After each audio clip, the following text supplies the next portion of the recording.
आज की जो लीडरशिप है, कोई मिनिस्टर देख लीजिए, किसी साइंटिस्ट के साथ दोस्ती है इनकी। Nehru was a political person, he was not a scientist. Baba Saheb Ambedkar scientist नहीं थे, मौलाना आज़ाद साइंटिस्ट नहीं थे, लेकिन इन तीनों लोगों को ये समझ थी कि अगर देश को आगे बढ़ना है तो साइंस के इंस्टीट्यूशन, संस्थान बहुत ज़रूरी हैं और साइंटिफिक टेम्पर बहुत ज़रूरी है। बड़े बड़े मुल्कों की ताकत बढ़ गई है, शक्ति बढ़ गई है।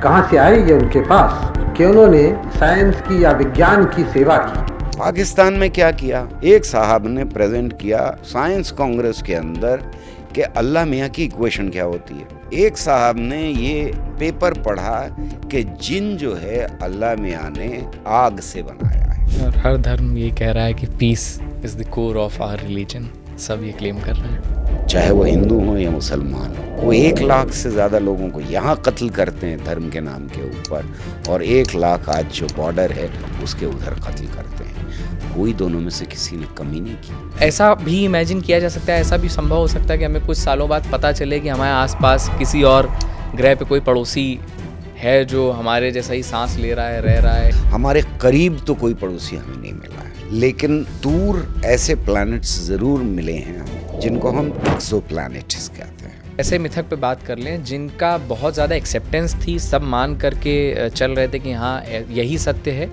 लेकिन फिर विज्ञान ने उसको खोजा और फिर उसने दुनिया को बदल दिया। पहले पानी था, कछुआ था और एक केचुआ था, 2 मर्द और औरतें थीं। भगवान से उन्होंने कहा कि हम इस पानी में कैसे जिंदा रहेंगे, तो उन्होंने केचुए से कहा कि मिट्टी खाना शुरू करो, और वो मिट्टी खाता गया, निकालता गया, और केचुए के पीठ के ऊपर उसने धरती बना दी। क्या विज्ञान को सारा सच पता है?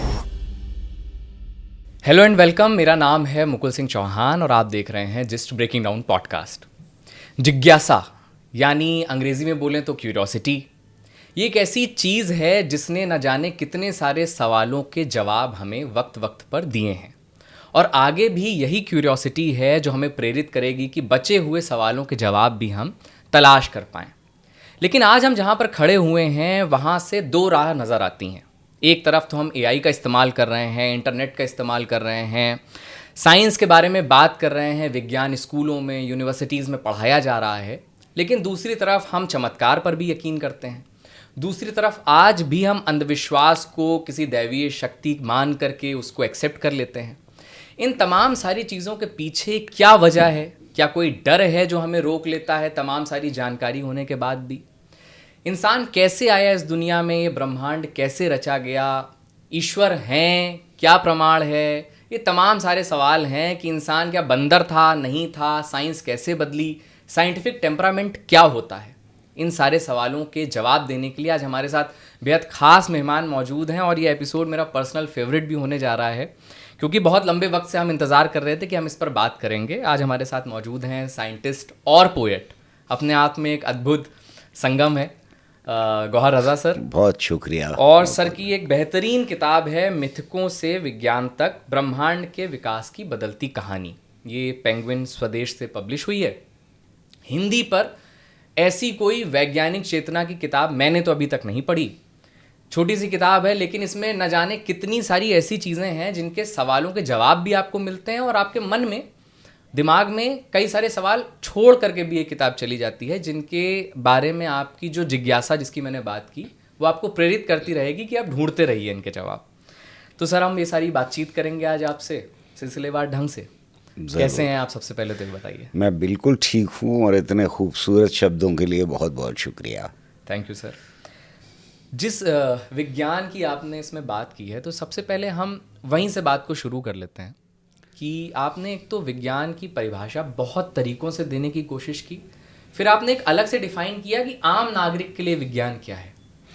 तो हम यहीं से बातचीत शुरू कर लेते हैं कि विज्ञान क्या है और आम नागरिक के लिए क्या अलग हो जाता है, किस तरह से अलग हो जाता है?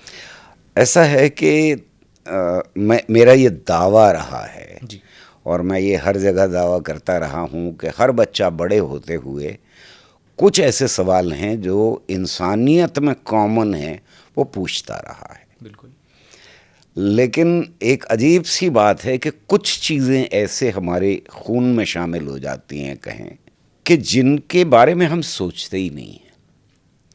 जैसे विज्ञान का शब्द अगर आए तो यहाँ आपकी पुरानी पूरी टीम जो है वो कहेगी हाँ मतलब ये विज्ञान तो विज्ञान है, कि इसमें क्या जो मैं विज्ञान को समझता हूँ वो ये आप समझते होंगे, बाकी सारे लोग समझते हैं, तो क्या इसमें बहस करने की क्या बात है। पर ऐसे और भी शब्द हैं, लोकतंत्र। मैंने कहा लोकतंत्र और आपने समझ लिया लोकतंत्र। हमारी समझ में कोई कम्युनिकेशन गैप नहीं हुआ।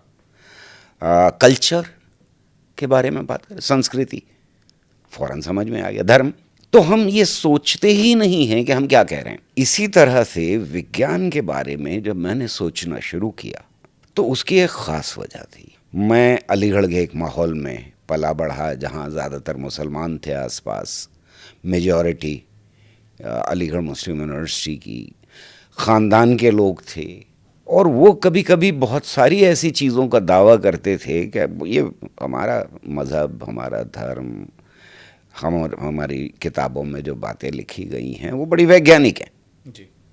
तो यहाँ से शुरू हो जाती है प्रॉब्लम कि भाई ये विज्ञान है क्या। कोई ये दावा कर रहा है कि अपनी किताब, अपनी रिलीजियस किताब जिसको वो धार्मिक कह रहे हैं, वो किताब भी वैज्ञानिक बातें कर रही है, और जो हमें क्लास में पढ़ाया जा रहा है वो भी वैज्ञानिक है। तो ये विज्ञान है क्या। ये एक मसला ज़िंदगी भर मुझे परेशान करता रहा। बहुत सारे सवाल पूछते हैं हम, उनमें से एक मसला ये खड़ा हो गया मेरे सामने। बहुत सारे सवालों में जैसे ये आता है कि ब्रह्मांड किसने रचा, हम कहाँ से आए, पेड़ पौधे किसने बनाए, फूलों का रंग कौन देता है, वगैरह वगैरह। सूरज रोज़ क्यों निकलता है, चाँद क्या है, तारे क्या हैं। तो ये अपनी परवरिश के साथ साथ सवाल पूछता। मेरे साथ एक एडिशनल सवाल जुड़ गया कि विज्ञान क्या है, किस चीज़ को हम वैज्ञानिक कहेंगे और किस चीज़ को गैर वैज्ञानिक कहेंगे। तो ये जो खोज है और ये किताब जो है, ये इनमें से कुछ सवालों के जवाब की कोशिश है। अब जब मैंने खोजना शुरू किया तो चीज़ें तरह जटिल होती चली गई। मुझे लगा कि इतना आसान भी नहीं है मामला। और जिस रिसर्च के एरिया में इंजीनियरिंग छोड़ने के बाद कदम रखा, कम्युनिकेशन ऑफ साइंस के एरिया में या पब्लिक अंडरस्टैंडिंग ऑफ साइंस की रिसर्च के एरिया में, उसमें ये और भी ज़्यादा मुश्किल हो गई। मैं 30 साल तक लगातार कुंभ मेले में गया हूँ। अच्छा, आप नहीं गए होंगे? मैं नहीं गया। पर मैं पिछले 30 साल से हमेशा गया। इस बार मिस करना पड़ा और उसकी कुछ वजह थी जिनमें मैं नहीं जाना चाहता। वहाँ पर लोगों से, हज़ारों लोगों से लगातार बात करना, विज्ञान के सवाल के ऊपर उनसे डिस्कस करना, चीज़ें, सवाल पूछना, डेटा इकट्ठा करना, उसे एनालाइज करना तो और भी ज़्यादा चीज़ें जटिल होती चली गई कि क्या ये लोग जो हैं ये कुछ अलग हैं, जो धार्मिक हैं, यहाँ आए हैं, आस्था के साथ आए हैं, और हम में कोई अलग बात है। तो जब मैंने ढूंढना शुरू किया तो एक परेशानी और जो खड़ी हो जाती है वो रैशनैलिटी के साथ खड़ी हो जाती है। हम जिसे तार्किकता कहते हैं, उसमें और साइंस में क्या फ़र्क है, विज्ञान में क्या फ़र्क है। तो मुझे अपने खोज के दौरान कुछ डेफिनेशंस मिलना शुरू हुई, जिनमें पॉपर की एक डेफिनेशन है। कार्ल पॉपर एक बड़े साइंटिस्ट, वैज्ञानिक हुए हैं। तो कार्ल पॉपर ने ये कहा कि वैज्ञानिक दावा वो दावा है जिसके अंदर गलत साबित होने की क्षमता हो। ये ज़रा मुश्किल बात थी, पर इसकी एग्जाम्पल बड़ी आसान दी उन्होंने। और उन्होंने कहा कि सारे हंस सफ़ेद होते हैं, ये एक वैज्ञानिक दावा है, इसलिए कि एक भी अगर हंस मिल गया काला या किसी और रंग का तो ये गलत साबित हो जाएगा। तो इसके अंदर क्षमता है। इसको ज़रा और डीपली मैंने अपनी किताब में लिखने की कोशिश की, आम आदमी को समझाने के लिए कि हम बचपन में सुनते हैं, नॉर्थन इंडिया में तो ख़ास तौर से सुनते हैं, बचपन में सुनाया जाता है कि चांद पे बैठी बुढ़िया चरखा काट रही है, दादी माँ चरखा काट रही है। ये एक वैज्ञानिक दावा है। क्यों? अच्छा। क्योंकि चांद पे जाएंगे, वहाँ बुढ़िया मिल गई तो सही, नहीं मिली तो गलत। पर इस दावे को थोड़ा सा बदल देते हैं। चांद पे बैठी बुढ़िया चरखा काट रही है, लेकिन वहां जैसे ही जाएंगे वो गायब हो जाएगी। अब ये वैज्ञानिक दावा नहीं रहा। तो ये एक डेफिनेशन, परिभाषा मुझे साइंस की मिली। दूसरी परिभाषा मुझे ये मिली कि साइंस जो है वो कभी धीरे धीरे धीरे धीरे धीरे चलती है और फिर उसमें एक इनकलाबी बदलाव आता है। जब पुरानी सारी चीज़ें पुरानी हो जाती, यानी पुराने सारे दावे फिर से परखने पड़ते हैं हमको।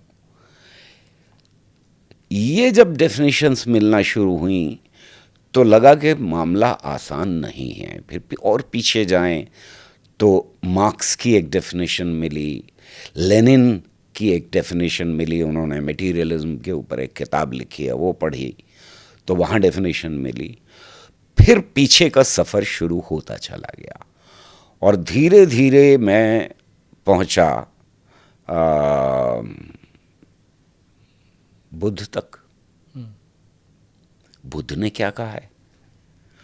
बुद्ध ने अब से 2,500-3 हज़ार साल पहले की अब हम बात कर रहे हैं, 2,500-3 हज़ार साल पहले बुद्ध कहते हैं कि किसी बात पर यकीन मत करो क्योंकि वो तुम्हारे पूर्वजों ने कही है, तुम्हारे गुरु ने कही है, लोग ज़्यादातर यकीन रखते हैं, तुम्हारे शास्त्रों में लिखी है या तुम तक परंपरागत तरीके से आई है।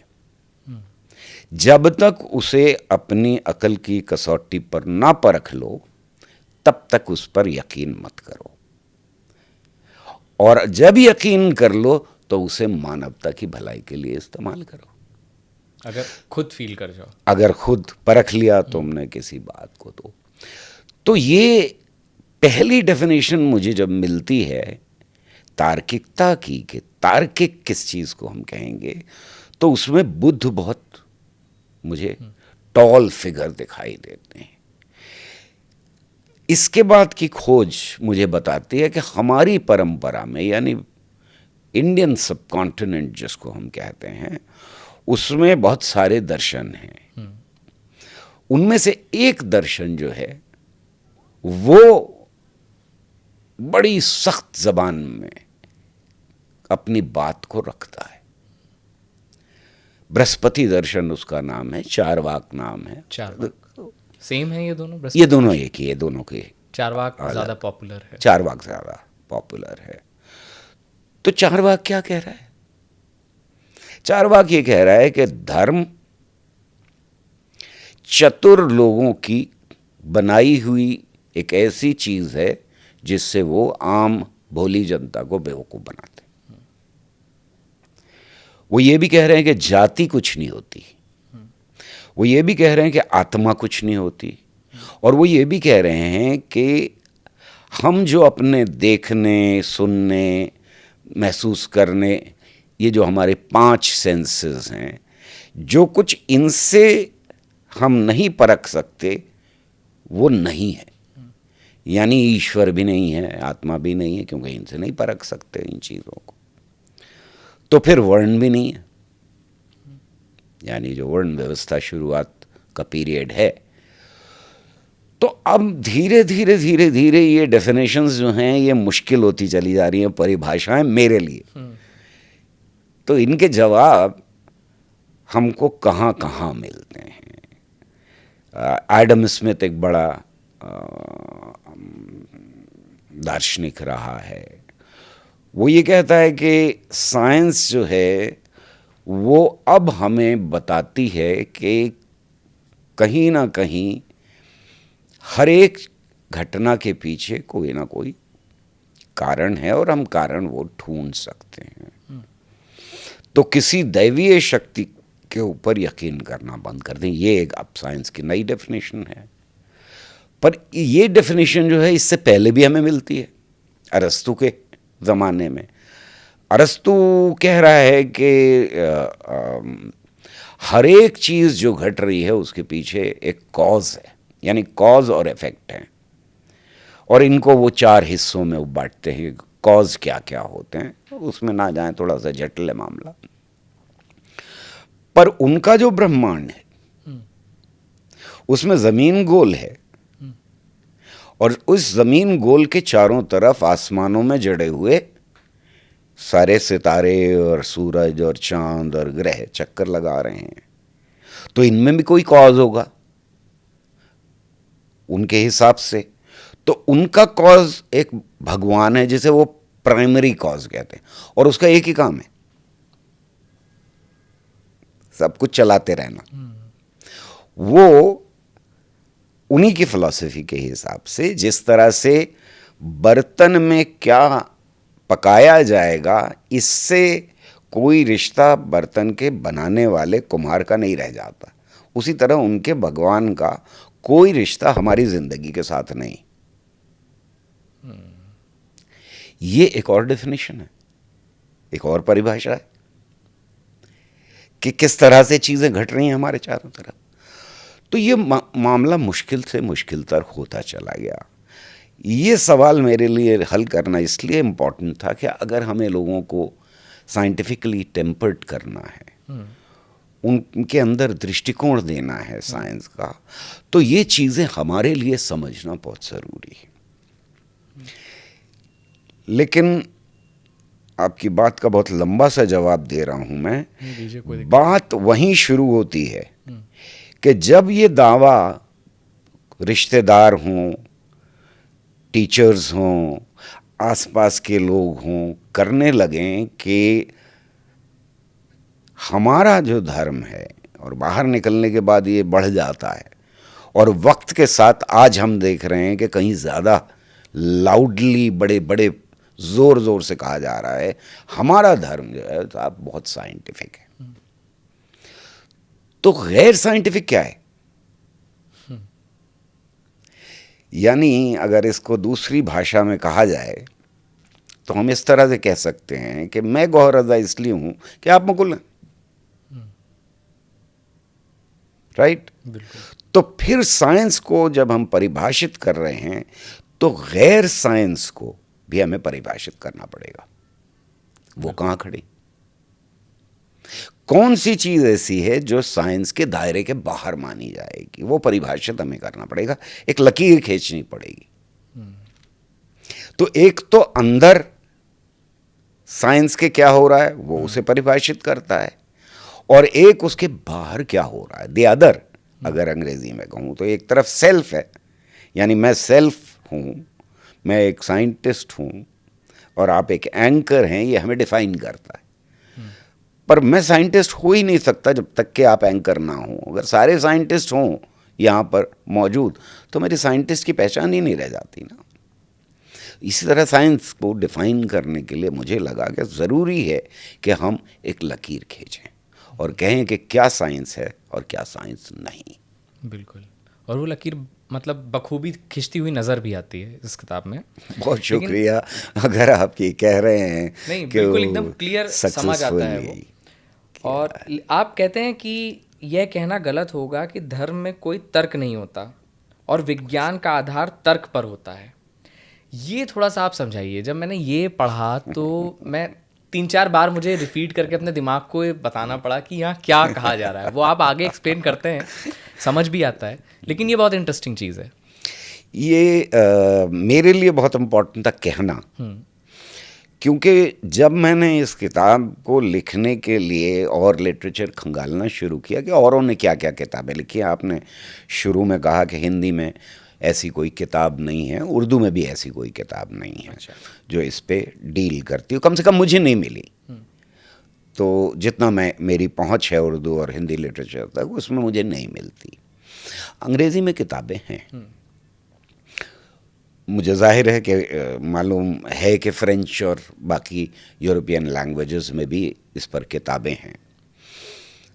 पर एक बड़ी अजीब चीज़ देखने को मिली। उनमें से बहुत सारी किताबें बहुत अच्छी किताबें लगीं मुझे, पर उनको 2 श्रेणियों में रखा जा सकता था। अच्छा। एक वो लोग थे जो बड़ी घृणा की नज़र से धर्म को देख रहे थे, यानी अगर मैं आम भाषा में कहूँ तो धर्म को लेकर के वो गाली गलौज पे उतरे हुए थे, और बहुत हीन यानी नीचा दिखाने की कोशिश में लगे हुए थे। साइंस यहाँ है, धर्म यहाँ है, बिल्कुल नीचे है वो, उसमें कुछ नहीं है और सब बेकार की बातें हैं, और बड़ी सख्त ज़बान इस्तेमाल कर रहे थे। मुझे ये ठीक नहीं लगा। अग्री करने के बावजूद, उनके साथ जो तर्क थे उनके, उसके बावजूद, एग्री करने के बावजूद ठीक नहीं लगा। और दूसरी तरफ वो किताबें थीं जो अपॉलजी थीं, यानी जैसे माफ़ी सी मांग रहे हों आज के दौर में कि साहब हमारा धर्म जो है, देखिए इसमें ये भी साइंटिफिक है बात, ये भी साइंटिफिक है बात। वो निकालने की एक कोशिश थी, ये साबित करने की कोशिश थी कि हमारा धर्म जो है वो साइंटिफिक है। इनके बीच का क्या रास्ता है? इनके बीच का रास्ता ये है कि आप देखने की कोशिश करें कि धर्म की क्या लॉजिक है और साइंस की क्या लॉजिक है। मुझे याद है, और जैसा मैं कह रहा था कि हर बच्चा सवाल पूछता है अपने बड़ों से कि हम कहाँ से आए, तो स्कूल में अब एक रिलीजन की क्लास होती थी, तो उस क्लास में हमें बताया गया कि भाई सब कुछ अल्लाह मियाँ ने बनाया है, राइट। तो घर आके मैंने अब्बा से पूछा अपने कि अब्बा ये सब कुछ क्या जो बना है वो अल्लाह मियाँ ने बनाया है या नहीं? नास्तिक थे अब्बा। तो उन्होंने कहा बेटा तुम बड़े होकर के इन सवालों के जवाब खुद ढूंढ लोगे, मैंने जो ढूंढे हैं वो बता देता हूँ तुमको। मेरा मानना यह है कि इंसान खुद बना और उसने भगवान को बनाया। इससे आगे जो बात कही वो कहीं ज़्यादा मेरे लिए इम्पोर्टेंट थी, क्योंकि ये तो एक स्टेटमेंट हो गया, किसी नास्तिक का स्टेटमेंट हो गया। उन्होंने कहा देखो सामने, हमारे घर के सामने पोल लगे थे तभी, और उसमें तार थे, तो उस ज़माने में इलेक्ट्रिसिटी बड़ी मुश्किल से हुआ करती थी। तो उन्होंने कहा बेटा देखो ऐसा है कि अगर मान लें कि भगवान है या खुदा है या अल्लाह मियाँ हैं, और हमें उनकी स्तुति करनी चाहिए, हमें उनके आगे जो रास्ता बताया है वो उस पे चलना चाहिए, तो अगर उनका ये मान लें कि तार पे उल्टे लटक जाओ, उन्होंने बताया, तो उल्टा लटकना फिर ठीक है। किसी को मारना ठीक है, किसी का कत्ल करना ठीक है, कहीं बम गिराना ठीक है। और अगर ये मान लें कि किसी की मदद करना ठीक है, किसी से प्यार करना ठीक है, किसी को खाना पहुंचाना भूखे को ठीक है, तो वो भी ठीक है। तो दोनों चीज़ें बराबर हैं बेटा। फिर अगर एक बार मान लिया तुमने, तो हिंसा, नफरत और मोहब्बत दोनों एक स्तर पे आ जाती हैं। ये बात मेरी समझ में आ गई पूरी तरह से, और मुझे लगा कि मतलब एक लॉजिक तो है इसके अंदर, पर लॉजिक की बेसिस अलग है, उसका आधार अलग है, उस लॉजिक तक पहुंचने का तरीका अलग है, उस लॉजिक के सवाल अलग हैं, और उस लॉजिक के जवाब भी फिर अलग हैं। और इसीलिए मैं बार बार कहता हूँ, जैसे बहुत सारे मेरे दोस्त डिसएग्री भी करते हैं, जिनके साथ लगातार इंटेलेक्चुअल वार्तालाप चलती है, मेरा मानना यह है कि साइंस की लॉजिक का आधार ही कैसे पर है, चीज़ें कैसे घटती हैं, ब्रह्मांड कैसे बना, ब्रह्मांड कैसे चलता है, हमारी धरती कैसे घूमती है, ज्वार-भाटा कैसे आता है, ग्रहण कैसे लगता है। इसी को ही जब हम पूछना शुरू कर देते हैं कि ब्रह्मांड क्यों बना, चांद तारे क्यों हैं, सूरज क्यों निकलता है, दिन रात क्यों होते हैं, ज्वार-भाटा क्यों आता है, ग्रहण क्यों लगता है, आधार ही बदल जाता है। क्योंकि क्यों का जवाब तो फिर भगवान की मर्जी। ये सब कुछ भगवान ने बनाया है, क्यों बनाया है वो जाने। दोनों है, सवाल दोनों हैं, और ये सवाल दोनों तरह के शायद मानवता ने हमेशा पूछे। एक रास्ता अध्यात्म की तरफ जाता है जो क्यों से शुरू होता है और उसकी फिर अपनी लॉजिक है, क्योंकि आपने ये मान लिया शुरू में ही कि दुंडारी ने बनाया, रा ने बनाया, आतुम ने बनाया, अल्लाह मियाँ ने बनाया, खुदा ने बनाया, गॉड ने बनाया, यहुआ ने बनाया, भगवान ने बनाया। यहां से लॉजिक शुरू हो जाती है। पर जब हम कैसे का सवाल पूछते हैं तो ये बिल्कुल अलग लॉजिक है। फिर हम ढूंढते भी अलग चीज हैं कैसे में। किताब में जो एग्जाम्पल दी है, बहुत सारी और एग्जाम्पल्स हो सकती हैं। मैं इस किताब को कोई आखिरी लफ्ज़ नहीं मानता। मेरे ख्याल में आने वाली नस्लें ज़्यादा बेहतर किताबें लिखेगी, आपकी जो नस्लें हैं। यहाँ मैं कह रहा हूँ इसी सवाल को अगर ले लें कि भाई दिन रात कैसे बनते हैं, ठीक बात। तो शुरू करके देखते हैं क्यों से। आज के दौर में कोई पढ़ा लिखा आदमी, वैसे मेरा सर्वे ये कहता है कि 99% लोगों का जवाब ये होगा कि ज़मीन घूमती है। ये नहीं होगा कि चांद तारे घूमते हैं, है ना। आज के दौर में तो आगे सवाल पैदा हो जाएगा, ज़मीन क्यों घूमती है। तो फिर शायद पता हो, थोड़ी बहुत फिजिक्स याद हो जो 10वीं क्लास में पढ़ी थी, कि कंजर्वेशन ऑफ एंगुलर मोमेंटम और डिसबैलेंस ऑफ ग्रेविटेशनल फोर्स की वजह से घूमना शुरू कर देती। और सारे दुनिया ब्रह्मांड में पिंड घूम रहे हैं अपनी धुरी के ऊपर, सूरज भी घूम रहा है। अब अगला सवाल कि सारे पिंड क्यों घूम रहे हैं, कंजर्वेशन ऑफ मोमेंटम क्यों होता है, ग्रेविटेशनल इम्बैलेंस क्यों होता है। यहां शायद लिमिट पहुंच गई। अब नहीं पता। अब नहीं पता, अब फिजिक्स याद नहीं है, राइट। तो जवाब क्या होगा? जवाब ये होगा कि भगवान की मर्जी। पर इसे कैसे से पूछें अगर, और इसी लिमिट पर पहुंचें, तो जवाब भगवान की मर्जी कैसे का नहीं हो सकता। तब जवाब ये होगा मुझे नहीं मालूम, मुझे नहीं पता। मैं पूछ कर बताऊंगा, मैं देख कर बताऊंगा, मैं पढ़ कर बताऊंगा, मैं इंटरनेट सर्च करूंगा। ये सारे जवाब हो सकते हैं। और ये भी जवाब हो सकता है कि साइंटिस्ट को नहीं पता। हमारी नस्ल के साइंटिस्ट अभी तक इसका जवाब नहीं दे पाए। जैसे एक एग्जाम्पल है किताब के अंदर कि 10⁻⁻43 सेकेंड्स में जब ब्रह्मांड बन रहा था बिग बैंग के बाद, उस छोटे से पीरियड में क्या हुआ ये हमें नहीं मालूम। रिसर्च चल रही है, हमने सर्न रिएक्टर बनाया है, हम खोज कर रहे हैं हिग्स बोसॉन पार्टिकल की, जो बड़ा इल्यूसिव पार्टिकल है, जो मिल नहीं रहा है हमको, उसको पैदा करने की कोशिश कर रहे हैं। शायद वहाँ से जवाब मिल पाए, अगली नस्लें शायद जवाब दे पाएँ, लेकिन अभी नहीं पता है। अभी नहीं पता है। तो कैसे की लॉजिक हमें यहाँ ले जाती है, क्यों की लॉजिक अलग है। बिल्कुल, बहुत बारीक सा डिफरेंस है, बट है।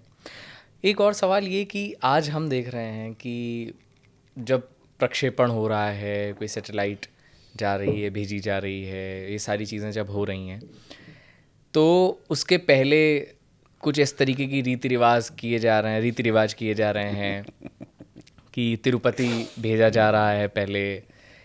तो ये कौन भेज रहा है? ये तो वैज्ञानिक ही भेज रहे हैं। तो यहाँ से मुझे, जब भी मैं इस तरीके का कुछ भी अपने आसपास होता देखता हूँ कि आप साइंटिफिक टेम्परामेंट के नज़र आ रहे हैं, आप बातें कर रहे हैं, आप पढ़ा रहे हैं, आप सीख रहे हैं, आप लोगों को ज्ञान दे रहे हैं, लेकिन उसके बावजूद आप जब खुद ये करते हुए नज़र आते हैं, तो क्या वैज्ञानिक अवैज्ञानिक हो सकता है? इसका छोटा जवाब तो ये है कि बहुत सारे जो हमारे बड़े वैज्ञानिक रहे हैं उसमें कॉपरनिकस ले लें या उनसे भी पहले हम ले लें जो अरब वर्ल्ड में हमें दिखाई देते हैं, अली अल हसन अल हैथम है जो पहली बार जिसने डेफिनेशन दी साइंस की, उसकी बात मैंने कही है। वो पहला कंप्लीट डेफिनेशन साइंटिफिक मेथड की देने वाला आदमी है, उसको फादर ऑफ ऑप्टिक्स भी कहते हैं। ये सारे लोग बहुत डीपली रिलीजियस लोग थे। ये सारे लोग बहुत डीपली रिलीजियस लोग थे, तो रिलीजियस हो सकते हैं। अच्छा। पाकिस्तान के एक ही साइंटिस्ट हैं जिनको मिला है नोबेल प्राइज़, वो उनके हर स्लाइड बिस्मिल्लाहिर्रहमानिर्रहीम से ही शुरू होता था। बहुत सारे साइंटिस्ट के स्लाइड्स में ओम लिखा रहता है वगैरह, तो डीपली रिलीजियस हो सकते हैं। तो अब जब इसरो की बात आई तो मेरे जहन में हमेशा एक लाइन आती है अब आजकल कि जिक्र जब छुड़ गया क़यामत का, बात पहुंची तेरी जवानी तक। मैं समझता हूं कि इसरो में ये करना बहुत खतरनाक बात है। खतरनाक क्यों कह रहा हूं मैं इसको? आप डीपली रिलीजियस हो सकते हैं, आप एक वैज्ञानिक हो करके भी सारी चीज़ों में यकीन रख सकते हैं जिनको आप कल्चरल कह सकते हैं कि ये कल्चरल चीज़ें हैं, मुझे 5 वक्त की नमाज़ पढ़नी है, या सुबह को उठ के मैं योगा करके ध्यान करता हूँ, या मोमबत्ती जलाता हूँ, या जो भी करता हूँ, सूर्य नमस्कार करता हूँ, ये सब कुछ कर सकते हैं आप। पर जब आप इसरो में हैं जो सार्वजनिक तौर से आम जनता के पैसे से चलाया जा रहा है, तब फिर गड़बड़ हो जाती है। उसके मैं बहुत खिलाफ हूँ, और इसलिए खिलाफ हूँ कि आप क्या मैसेज दे रहे हैं समाज को। आप समाज को ये मैसेज दे रहे हैं कि हर एक इसरो का डायरेक्टर और चीफ जो है वो जब भी आएगा तो वो तिरुपति के मंदिर पर ये भेजेगा। यानी कल को अगर कोई दूसरा आएगा और उसका वैष्णो देवी में यकीन है, तो क्या वैष्णो देवी में भेजेगा या तिरुपति में ही भेजता रहेगा?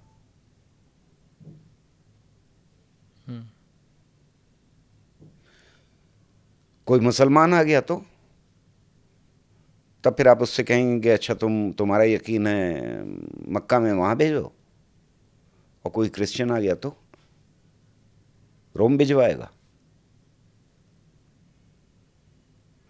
सवाल यह है कि आप कह क्या रहे हैं कि या तो सब कुछ छूट है, और या फिर हम किसी ऐसे को डायरेक्टर बनने ही नहीं देंगे, साइंटिस्ट बनने ही नहीं देंगे जिसका तिरुपति में यकीन ना हो। जनता के पैसे से, अवाम की मेहनत, खून पसीने से, टैक्स से निकले हुए पैसे से आप ये नहीं कर सकते। पर जैसा आप ये बता रहे हैं कि कॉपरनिकस थे, वो उनको इसका लाभ भी मिला कि उनका इतना ज़्यादा जब उन्होंने बताया तो उनका इतना विरोध नहीं हुआ इस वजह से, क्योंकि उनकी इज्जत थी समाज में, धार्मिक व्यक्ति हैं। लेकिन ये एकदम क्लियर कंट्राडिक्शन नहीं पैदा करता? आप जैसे नास्तिक हैं, क्या आपके आसपास और वैज्ञानिक थे जो कि आस्तिक भी पूरे थे प्लस वैज्ञानिक भी थे, तो आप लोग में कभी ये बहस नहीं होती थी कि ये क्या है? मतलब फिर तुम्हारा आधार ही, ये तो तुम्हारा बेसिक ढांचा ही मुझे कमज़ोर मालूम पड़ता है। ये पूरी किताब इसी बहस की देन है। मैं उन सारे लोगों का जिन्होंने ये बहस में मेरे साथ हिस्सा लिया है, उन सब का शुक्रिया अदा कर चुका हूँ किताब में। और उसमें सिर्फ दोस्त नहीं, टीचर्स नहीं, वो लोग जो कुंभ मेले में मुझे मिले खाली वही नहीं, बल्कि टेलीविज़न के ऊपर बाबा रामदेव जैसे लोगों के साथ जो बहस हुई है, उनका भी शुक्रिया अदा करता हूँ, क्योंकि उनकी वजह से शायद किताब लिखने की ज़रूरत महसूस हुई मुझे। ये कॉन्ट्रडिक्शन लगातार हमें दिखाई देता है, और मुझे लगता है कि इसकी 2-3 वजह हैं। सबसे ख़ास वजह जो है वो, एक तरफ तो जो आस्था है, जो धर्म है हमारा, वो हमारे कल्चर का एक हिस्सा बन जाता है और बहुत डीपली रूटेड होता है, उसकी जड़ें बड़ी मजबूत होती हैं, और वो कहीं ना कहीं आपको सेटिस्फैक्शन ये देता है, जो रिचर्ड डॉकिंस कहते हैं कि अपनी कमियों का और सामाजिक कमियों का जिम्मेदार जो है वो आप किसी और को ठहरा सकते हैं, यानी भगवान की वजह से हुआ। नौकरी क्यों नहीं मिल रही? भगवान की मर्जी नहीं है। मिल गई, भगवान की मर्जी की वजह से मिल गई, उसके आगे हाथ जोड़ो, 2-4 नमाज ज़्यादा पढ़ो, शुक्राने की, वगैरह वगैरह। तो आप दूसरे के ऊपर ज़्यादातर जिम्मेदारियां डाल सकते, पहली वजह ये। लेकिन दूसरी बड़ी वजह ये है जिसका पीसी रे जिक्र करते हैं। पीसी रे अब से लगभग 100 साल पहले, उनको फादर ऑफ केमिस्ट्री कहा जाता है हिंदुस्तान में, बहुत बड़ा नाम है साइंस की दुनिया में उनका। वो ये कहते हैं कि मैं पिछले 40 साल से स्टूडेंट्स को ये बता रहा हूँ कि ये जो ग्रहण लगता है, ये इसके पीछे राहु केतु नहीं है, और वो सर हिलाते हैं और मान लेते हैं और फिज़िक्स पढ़ लेते हैं कि छाया पड़ती है वगैरह वगैरह। लेकिन जैसे ही ग्रहण होता है और ढोल बजना शुरू होता है तो वो अपना खाना फेंक देते हैं और पूजा पाठ में शामिल हो जाते हैं। क्या वजह है? वजह ये है कि हमारा जो सोशल प्रेशर है, धार्मिक कार्यों के करने का जो प्रेशर है, वो बहुत ज़रूरत से ज़्यादा है, ख़ास तौर से इंडियन सब कॉन्टिनेंट में। वो चाहे हिंदू हो, मुसलमान हो, क्रिश्चियन हो, कोई भी हो, हर एक के ऊपर ये प्रेशर कहीं ज़्यादा है बनिस्बत और शायद समाजों के, कि वो ऑब्ज़र्व करते रहें लगातार अपने धर्मों के रीति रिवाज को। अगर हम एक आम आदमी, आम घर की बच्चे की दिनचर्या को देखें तो क्या होता है? सुबह को वो उठता है तो घर में कोई घंटी बजा रहा है, कोई पूजा कर रहा है, कोई नमाज पढ़ रहा है, कोई जल अर्पण कर रहा है, कुछ ऐसा कुछ हो रहा होता है, कोई मोमबत्ती जला रहा है। ये होने के बाद वो उठता है, नाश्ता वाश्ता करता है, तो कहीं उसको काला टीका लगा देते हैं, नहीं तो हाथ में कुछ बांध देते हैं, नहीं तो कुछ और कर देते हैं, स्कूल दुआ पढ़ देते हैं, फूंक के तावीज़ पहना देते हैं, वो चला गया। अब बाहर निकला तो रास्ते में, मेरा दावा ये है कि आप भी जा रहे होंगे तो 1 किलोमीटर नहीं निकलेगा जब तक कोई ना कोई मंदिर, मस्जिद, दरगाह ये वो आपको दिखाई ना दे रहा है। स्कूल पहुंचा तो आजकल तो ख़ास तौर से स्कूलों में हो गया है कि सरस्वती वंदना से ही शुरू होंगे, तो सरस्वती वंदना हो गई। मुसलमानों का स्कूल है तो कुरान खाने से शुरू हो गया। उसका इंटरेक्शन साइंस के साथ 45 मिनट से ऊपर का नहीं होता। वही एक पीरियड जो पड़ेगा, वापस आएगा, यही सब कुछ होगा। मार्केट जाएगा तो दुकान के अंदर उसको दिखाई दे जाएगा कुछ ना कुछ मूर्ति रखी होगी, नहीं तो कोई मुसलमानों का कोई सिंबल होगा, या इस तरह की चीज़ें ज़रूर होंगी। आजकल ख़ास तौर से अजीब बात है कि प्राइवेटाइजेशन के साथ साथ जो हॉस्पिटल्स थे हमारे, उनमें कदम रखिए, आपको कोई ना कोई रिलीजियस सिंबल मिल जाएगा। आप प्राइवेट डॉक्टर के कमरे में चले जाइए, वहाँ मिल जाएगा आपको रिलीजियस सिंबल।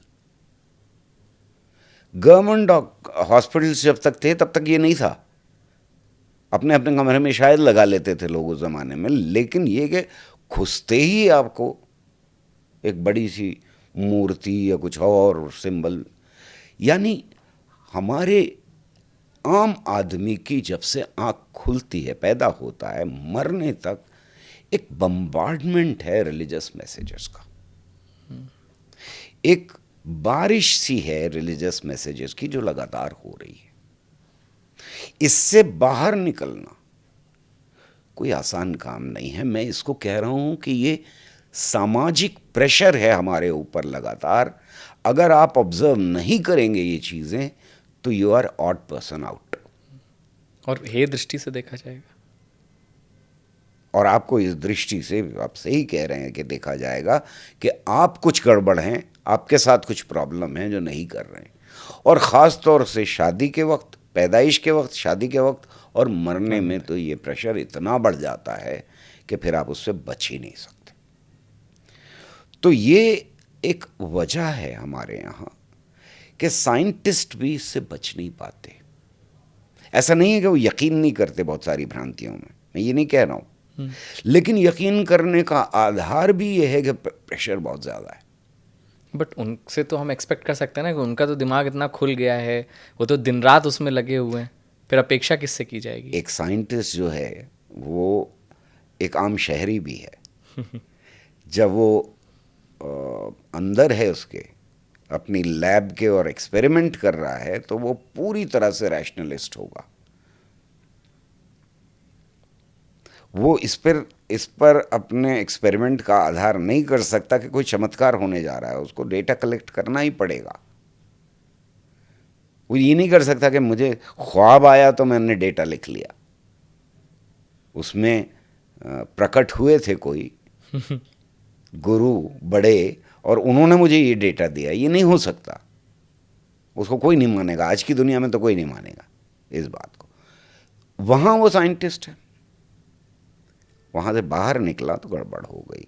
और मेरी रिसर्च ये बताती है कि एक आम आदमी जो है वो उसके सोच का एक हिस्सा, यानी हमारा ये दिमाग है, इसने सोच का अगर एक मैप तैयार करें हम, तो उस मैप के एक हिस्से में सब कुछ इरैशनल है और दूसरे हिस्से में सब कुछ रैशनल है। और ये हर इंसान के साथ है, हर नागरिक के साथ है। मुझे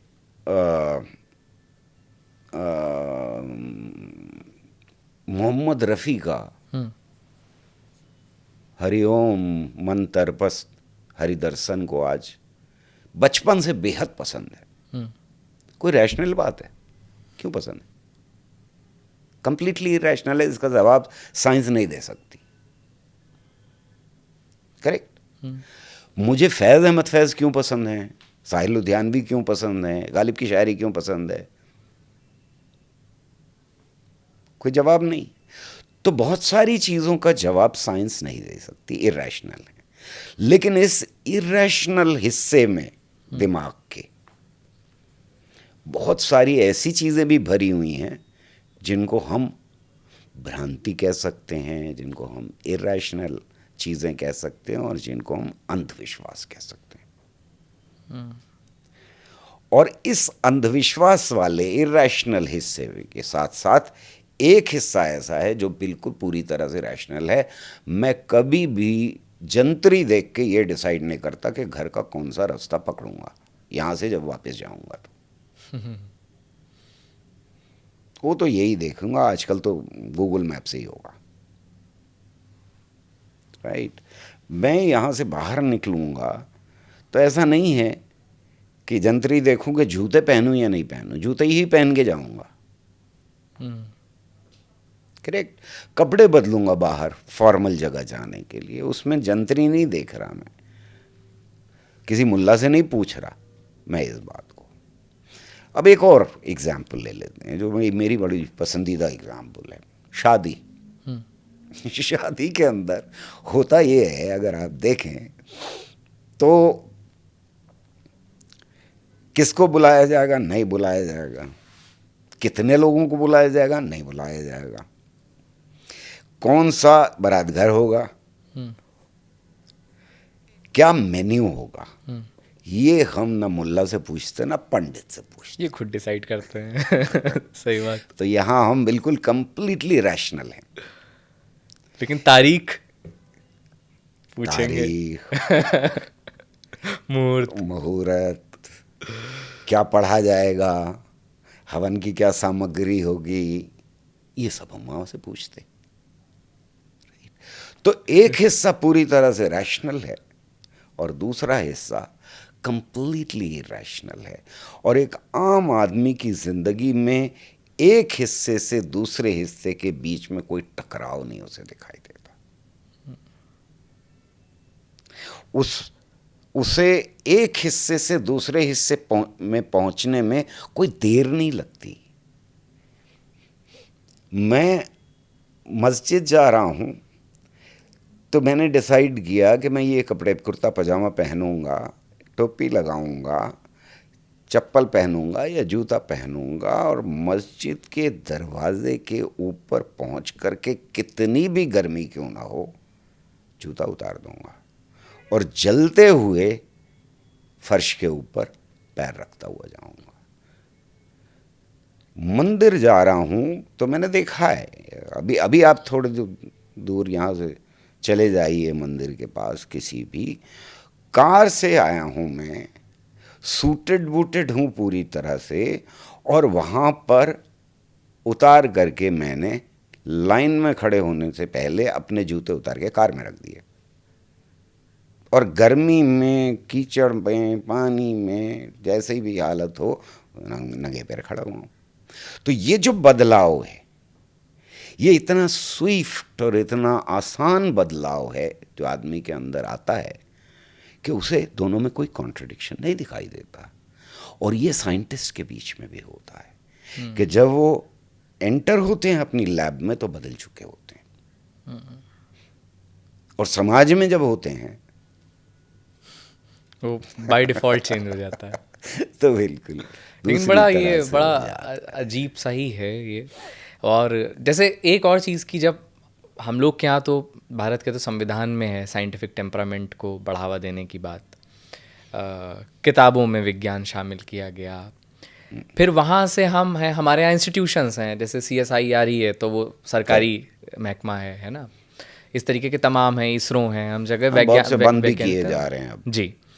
लेकिन इसके साथ साथ अभी जब आप ये बात कर रहे थे ख्वाब की, तो मुझे याद आया कि कुछ साल पहले, एग्जैक्टली मुझे साल नहीं याद है, कि एक बाबा जी हैं, मैं उत्तर प्रदेश से आता हूँ, वहाँ की पास में ही उन्नाव है एक जगह, वहाँ पर डोंडिया खेड़ा एक जगह है, उनको एक ख्वाब आता है और वहाँ पर जा कर के सरकार आदेश दे करके खुदाई करवाने लगती है जाकर। सोना दबा हुआ है, सोना दबा हुआ है ना।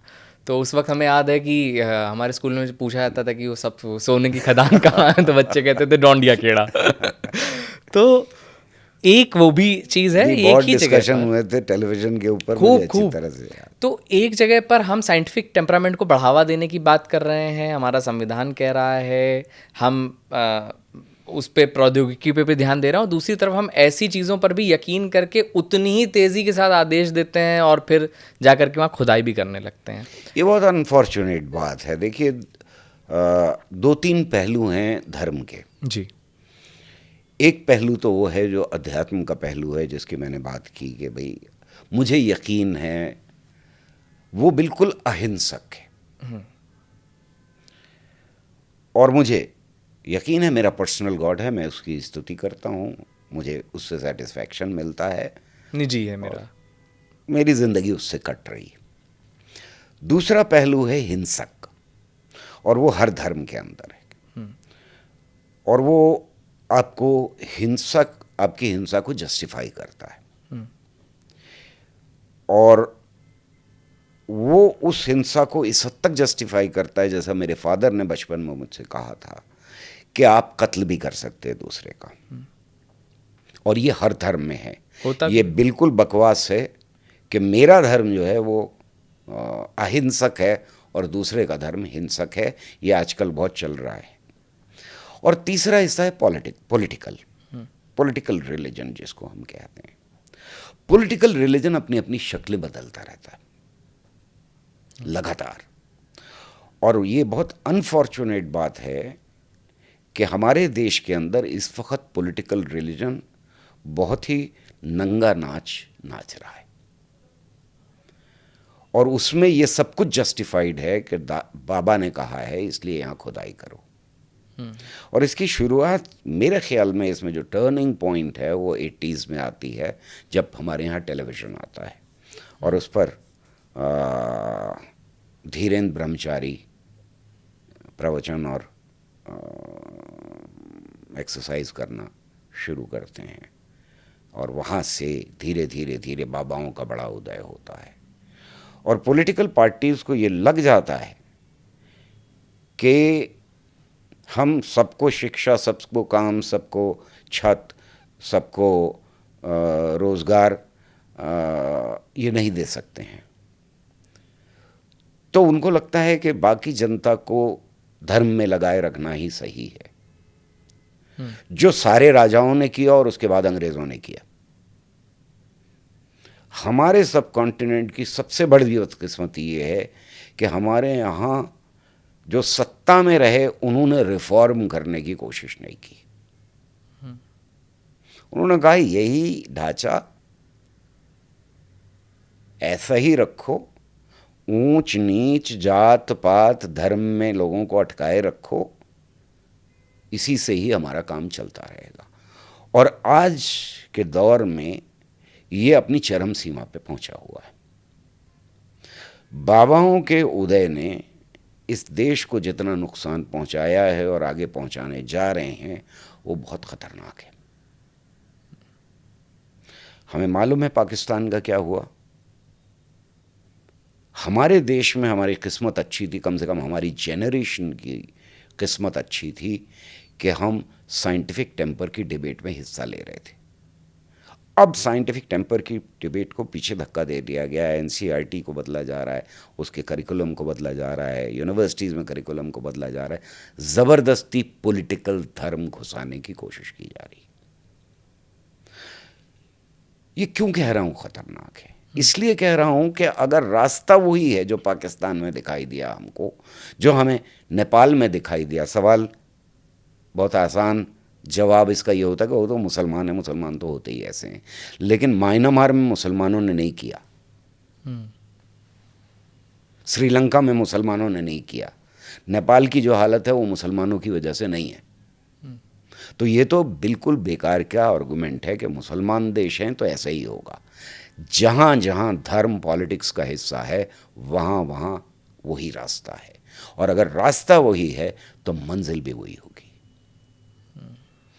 हम खुशकिस्मत थे कि हमने अपने देश में एक ऐसा पहला प्राइम मिनिस्टर पाया, और मैं समझता हूँ कि 3 लोग बहुत ही इम्पोर्टेंट थे उसमें।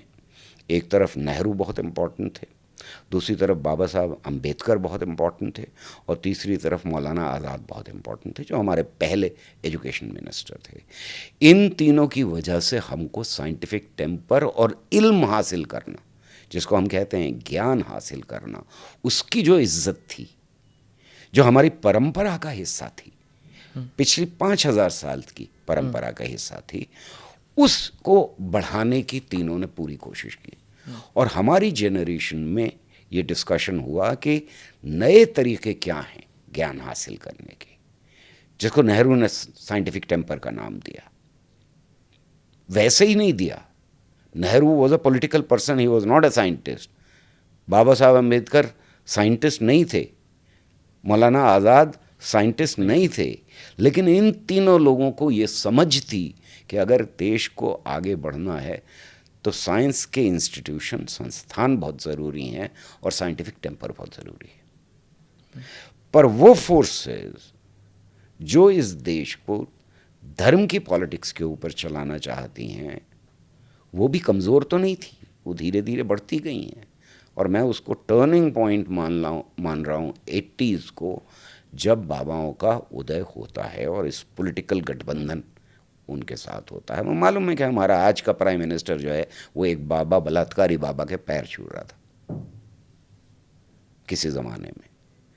सारे के सारे पॉलिटिकल लीडर्स जो हैं उस वक्त के, उनके वीडियो सर्कुलेट होते रहते हैं कि वो बाबाओं के पैर छू करके बड़े हुए। गांधी, नेहरू, पटेल, आज़ाद, अम्बेडकर, ये लोग बाबाओं के पैर छू के नहीं पड़े हुए। इनके साथ कौन खड़ा था?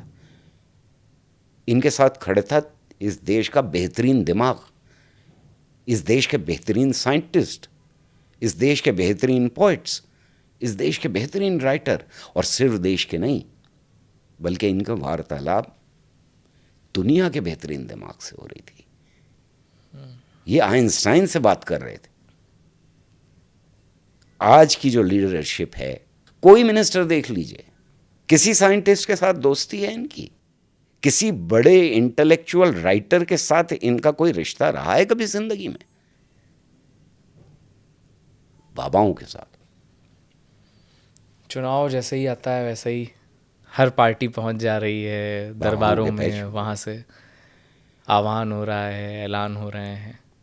और मुझे ये पर्सनल बहुत दुख के साथ कहना पड़ता है कि लगातार ये देखने को मिला है कि जब भी मैं स्टूडियोज़ में जाता हूँ, आज तो आपके साथ अकेला बैठा हुआ हूँ यहाँ पर, जब भी मैं स्टूडियो में जाता हूँ उसमें जब बाबाओं की एंट्री होती है तो वहाँ का स्टाफ भी उनके पैर छू रहा होता है। और साइंटिस्ट मैं अकेला बैठा रहता हूँ, या और 3-4 साइंटिस्ट जो होते हैं उनको कोई भाव नहीं दिया जाता है। उनको इस तरह से रखा जाता है स्टूडियो के अंदर कि जैसे चैलेंज किया जा रहा हो, है तुम्हारे पास कोई जवाब, ये आ गए बाबा। ये बदलाव आया है 80 से आज तक के दौर में, और ये भयानक है। लेकिन साइंस की ज़रूरत तो सबको है, हर अपने आर्ग्यूमेंट को डिफेंड करने के लिए। जैसे अभी तो इस वक्त में इंटरनेट पे देखें तो 2 तरीके का ज्ञान है। एक है जो हर चीज़ को कुछ भी उल जुलूल बना करके ये लाइन बोल दी जाएगी कि अब तो नासा ने भी प्रूफ कर दिया, इसरो बोल रहा है, बस ये लाइन ऐड करनी है, अब तो इसरो भी बोल दिया है, नासा भी बोल रहा है, वैज्ञानिकों ने दावा कर दिया है। उसमें बदहज़मी दूर करने से लेकर के बुरा वक्त दूर करने तक की बातें की जा रही हैं। उसी वक्त में, जिस वक्त में हम ये देख रहे हैं कि साइंस को नकारा जा रहा हो या उसको ये बताया जा रहा हो कि अधर्मी हो गए हैं आप, तभी रिलीजन को भी उसको टूल के तौर पर इस्तेमाल करना पड़ रहा है। इस बात पर भी काफ़ी कुछ किताब में जी आपने पढ़ी है तो लिखने की कोशिश की है मैंने। देखिए, कॉपरनिकन रेवोल्यूशन के बाद से जब जैसे ही ये पता लगा, और सारे धर्मों में या तो ज़मीन चपटी है और यह स्थिर है, इसके आगे धर्म नहीं बढ़ पाए थे। और ये कहना कि कोई एक धर्म मानता है चपटी है, ऐसा नहीं है। हमारे यहाँ चपटी ज़मीन है, बीच में मेरू पर्वत है, ये है हमारी कॉस्मोलॉजी।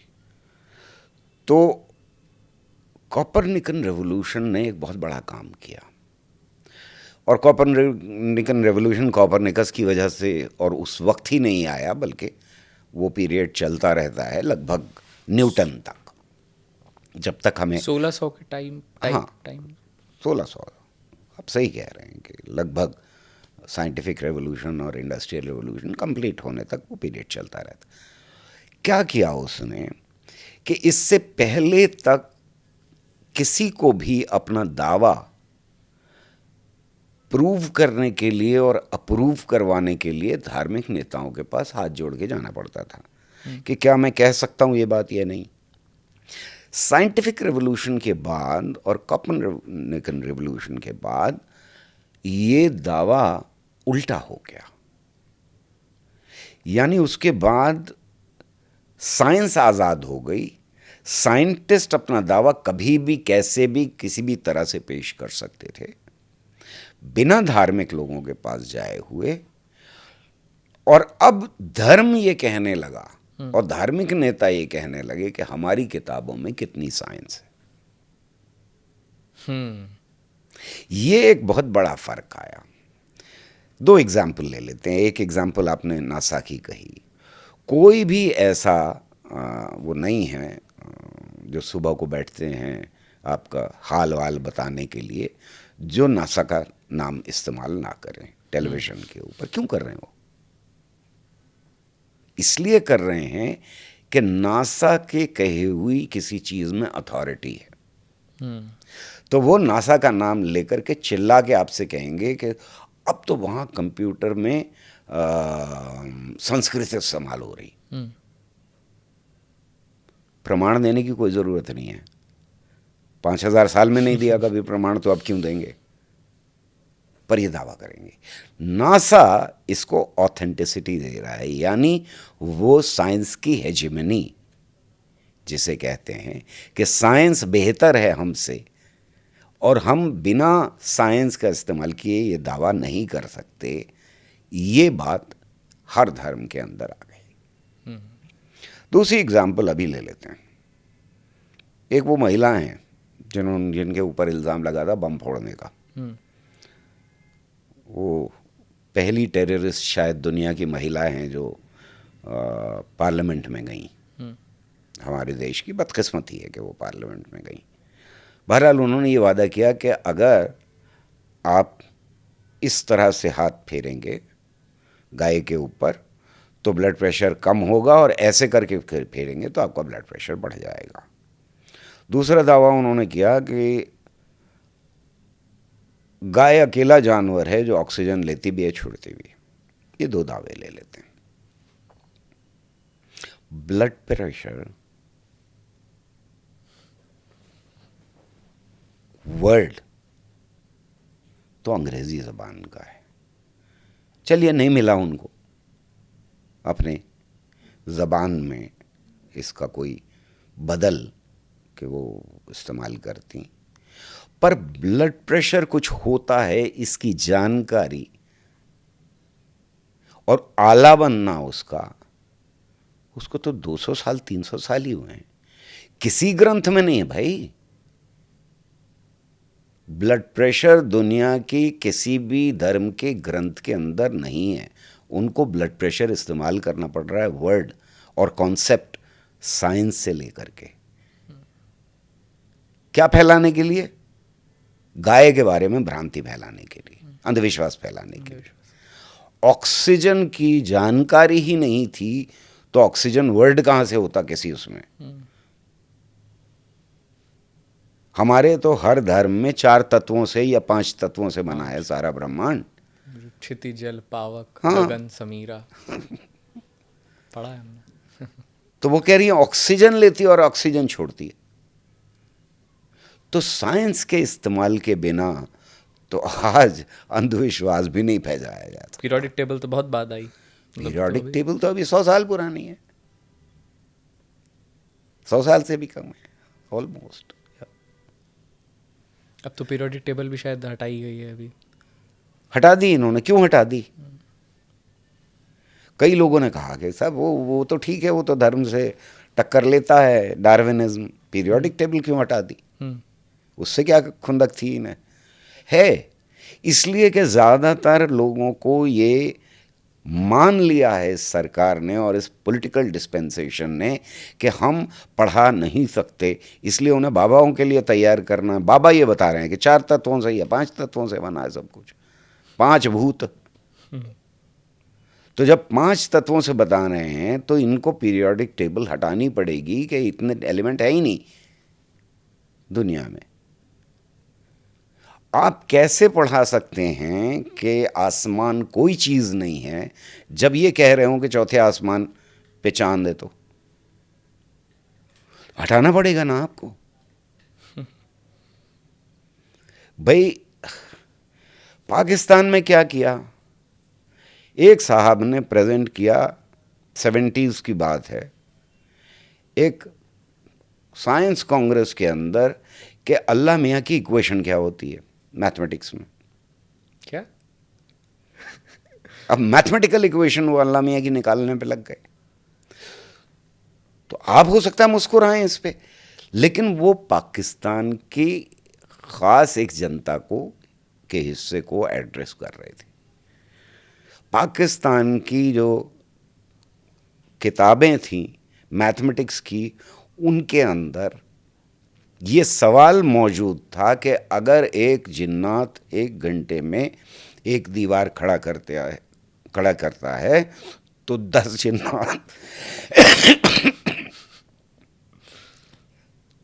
जिन्नात उस दीवार को कितनी देर में बनाएंगे? एक साहब ने ये पेपर पढ़ा कि जिन जो है अल्लाह मियाँ ने आग से बनाया है। तो अगर हम जिन को पकड़ लें, कोई तरीका निकाल लें, तो हमारी सारी एनर्जी की प्रॉब्लम सॉल्व हो जाएंगी। ये वैज्ञानिक बोल रहे हैं वहाँ के? मेरी बात पे यकीन नहीं है तो प्रोफेसर हुदबॉय की लेक्चर्स देख लीजिए आप पाकिस्तान में। इंटरनेट के ऊपर मौजूद हैं। पर वहाँ भी वो लोग खड़े हुए हैं और वो शायद हमसे कहीं ज़्यादा बुरे हालात में खड़े हुए हैं, और इसलिए मेरे दिल में वहाँ के रैशनलिस्ट की कहीं ज़्यादा इज्जत है, क्योंकि वो कहीं ज़्यादा बुरे हालात में अपनी बात को रख रहे हैं, कहीं ज़्यादा बुरे हालात में वो साइंस के पक्ष में बात कर रहे हैं। अक्सर ये कहा जाता है कि साहब हम तो बड़े उदारवादी हैं। वो था ना चर्च यूरोप का, उसने ब्रूनो को जला दिया, उसने गलीलियो को कैद कर दिया, उसने किताबें बैन कर दी इनकी, हमने तो कुछ नहीं किया, अभी तो मारा है गोविंद पंसारे को, MM कलबर्गी को अभी तो आपने कत्ल किया है, और भी कई नाम। 12 लोगों को पाकिस्तान में या तो कत्ल किया गया या मारा गया इसलिए कि वो रैशनलिस्ट थे। बांग्लादेश के अंदर 12 लोगों को या तो देश छोड़ना पड़ा और या फिर सरेआम खुलेआम कत्ल कर दिया गया। हमारे 4 शहीद हैं, पिछले 10 सालों में ही हुए। कॉपरनिकस 1616 में उनका ये हाल किया जा रहा है, ब्रूनो को और आपने जो भी नाम लिए इन सब लोग के साथ तब ये हो रहा है कि किसी को नज़रबंद किया गया, किसी को जला लिया गया, किसी को जेल में डाल दिया गया। और 2025 में भी हम बैठ करके अगर रैशनैलिटी और साइंटिफिक टेम्परामेंट के साथ यही व्यवहार कर रहे हैं तो फिर होप क्या है आगे? मुझे नई जनरेशन से बहुत होप है और उसकी कई वजह हैं। एक सबसे बड़ी वजह यह है कि वो बहुत रेस्टलेस है हमारे मुकाबले में। हमें लग रहा था कि हम हिंदुस्तान को तामीर कर रहे हैं, बना रहे हैं, और हमारे ज़माने में संस्थान बन रहे थे और हम पार्टिसिपेट कर रहे थे उनमें, उनके बनाने में। हम साइंस मूवमेंट में हिस्सा ले रहे थे और लोगों तक पहुंचा रहे थे, और हमारे कामों से बदलाव भी आया, ऐसी बात नहीं कि बदलाव नहीं आया। 1996 के का जो इक्लिप्स हुआ था, ग्रहण पड़ा था, उसमें 5000 साल में पहली बार लोगों ने निकल करके हमारे एफर्ट्स की वजह से इक्लिप्स को देखा था और सेलिब्रेट किया था, ना कि डर के घर में बैठे। वो एक बहुत बड़ा बदलाव था, क्योंकि 80 के दशक में जो हुआ था उसमें दूरदर्शन भी ये कह रहा था कि बाहर मत निकलिएगा। प्रसारित हुआ ये प्रसारित हुआ और लोग नहीं निकले थे घरों से। टोटल सन्नाटा था सड़कों के ऊपर, और दिल्ली जैसे शहर की सड़कों के ऊपर सन्नाटा था। फिर उम्मीद फिर इससे कहाँ लगाई जाए? मुझे सबसे ज़्यादा उम्मीद इस बात में है कि जो एक्सपोजर है इस वक्त एक बड़े सेक्शन का नौजवानों की, वो अब इंटरनेशनल है। अब से पहले तक बहुत कंट्रोल्ड एक्सपोजर था, इंक्लूडिंग टेलीविज़न को लेकर के, बहुत सारे मीडियम सेंट्रलाइज्ड मीडियम थे। ये जो अब साइबर स्पेस में कंटेंट जनरेशन हो रहा है और फिल्में देख रहे हैं बच्चे, उसके साथ साथ ये एहसास होना कि दूसरी तरह के समाज भी बन सकते हैं, एग्जिस्ट करते हैं, उनमें मुझे लगता है कि हमारा जो नौजवान है वो अच्छे समाज और उनकी अच्छी वैल्यूज़ को न सिर्फ अपनाएगा बल्कि ये भी परखेगा कि हमारी कौन सी वैल्यूज़ गड़बड़ है। ये जो बदलाव है टेक्नोलॉजी का, इसको रोकना बहुत मुश्किल काम है, इसको रोकना आसान नहीं। सारी गवर्नमेंट्स और सब ट्राई करेंगे इस बात का कि इसको रोका जाए कम से कम, ताकि अलग अलग समाज अलग अलग सदियों में ज़िंदा रहें और उनको एक्सप्लॉइट किया जा सके, उनके मार्केट्स को एक्सप्लॉइट किया जा सके। पर रोकना ज़रा मुश्किल काम है। मैं इसलिए कह रहा हूँ, इसलिए उम्मीद बहुत ज़्यादा है मुझे कि अगर हम फ्रीडम मूवमेंट को देखें तो वो दो तरफा लड़ाई लड़ रहा था। एक अंग्रेज़ों के ख़िलाफ़ लड़ रहा था और एक अपने देश के अंदर जो विभाजन था उसके ख़िलाफ़ लड़ रहा था। वो जात का विभाजन हो, बोली का विभाजन हो, या किसी तरह का भी धर्मों का विभाजन हो, खान पान का विभाजन हो, तो उसके खिलाफ, दोनों के खिलाफ लड़ रहा था। यानी अपनी जो कमज़ोरियां हैं उनके ऊपर आपकी नज़र तब पड़नी शुरू होती है ज़्यादा जब बाहर से ख्यालात आना शुरू होते हैं, और वो ख्यालात तेज़ी के साथ आ रहे हैं। तो मुझे अपनी नई जनरेशन से उम्मीद भी बहुत है। हालांकि बेरोज़गारों को ऑर्गेनाइज करके उधर धकेला जा सकता है जिधर हिटलर ने धकेला था जर्मनी के बेरोज़गारों को, पर उसके बावजूद हमारे देश में, क्योंकि ये बड़ी स्ट्रॉन्ग परंपरा है जिसका पहले भी मैं और बार बार जिक्र करता हूँ कि ज्ञान हासिल करने की परंपरा बहुत स्ट्रॉन्ग है। आपके घर में जो काम करने वाली है, जो सड़क पर झाड़ू लगाने वाला है, उसकी भी ये तमन्ना है कि उसका बच्चा जो है वो सबसे अच्छे स्कूल में पढ़े। ये मुझे दुनिया के और मुल्कों में इतना स्ट्रांगली नहीं दिखाई देता जितना हिंदुस्तान में दिखाई देता है। हमारे देश के अंदर ये बहुत स्ट्रांग टेंडेंसी है। तो ये जो ज्ञान हासिल करने वाला मामला है वो हमको दिखाई देता है कि जब सरकार ने 30,000 से ऊपर स्कूल बंद कर दिए तो किस तरह से बच्चे रो रहे हैं खड़े होकर के, और ये बुहार लगा रहे हैं कि मर्जर की बात कर रहे हैं, मर्जर किया इन्होंने कि मैडम दरवाज़ा खोलो हमें पढ़ना है। ये छोटे छोटे नन्हे नन्हे बच्चे। तो मुझे इस सेक्शन से बड़ी उम्मीद है। इसका कुछ सेक्शन ज़रूर बह जाएगा, गुंडे होंगे, गुंडों को ऑर्गेनाइज़ किया जाएगा, उनको अलग अलग तरह से धर्मों में बांटने की कोशिश की जाएगी, या उनको इम्प्यूनिटी दे दी जाएगी कि तुम हिंसा कर सकते हो समाज के अंदर। पर एक बड़ा सेक्शन डेफिनेटली खड़ा होगा जो कहेगा नहीं, बस हमें वापस वैज्ञानिक दृष्टिकोण के रास्ते पर जाना है, विज्ञान की तरफ बढ़ना है। मुझे लगता है कि पॉलिटिकल पार्टीज अभी पीछे हैं। जिन पार्टीज़ की मैं बात कर रहा हूँ यानी ऑपोजिशन, वो उन्होंने बैक बर्नर पे छोड़ रखा है इस प्रोजेक्ट को, जिसे हम साइंटिफिक दृष्टिकोण का, वैज्ञानिक दृष्टिकोण का प्रोजेक्ट कहते हैं। वो कम सेंसिटिव हैं। हमारे अवाम में, गरीब अवाम में लोग ज़्यादा सेंसिटिव हैं उसको लेकर के।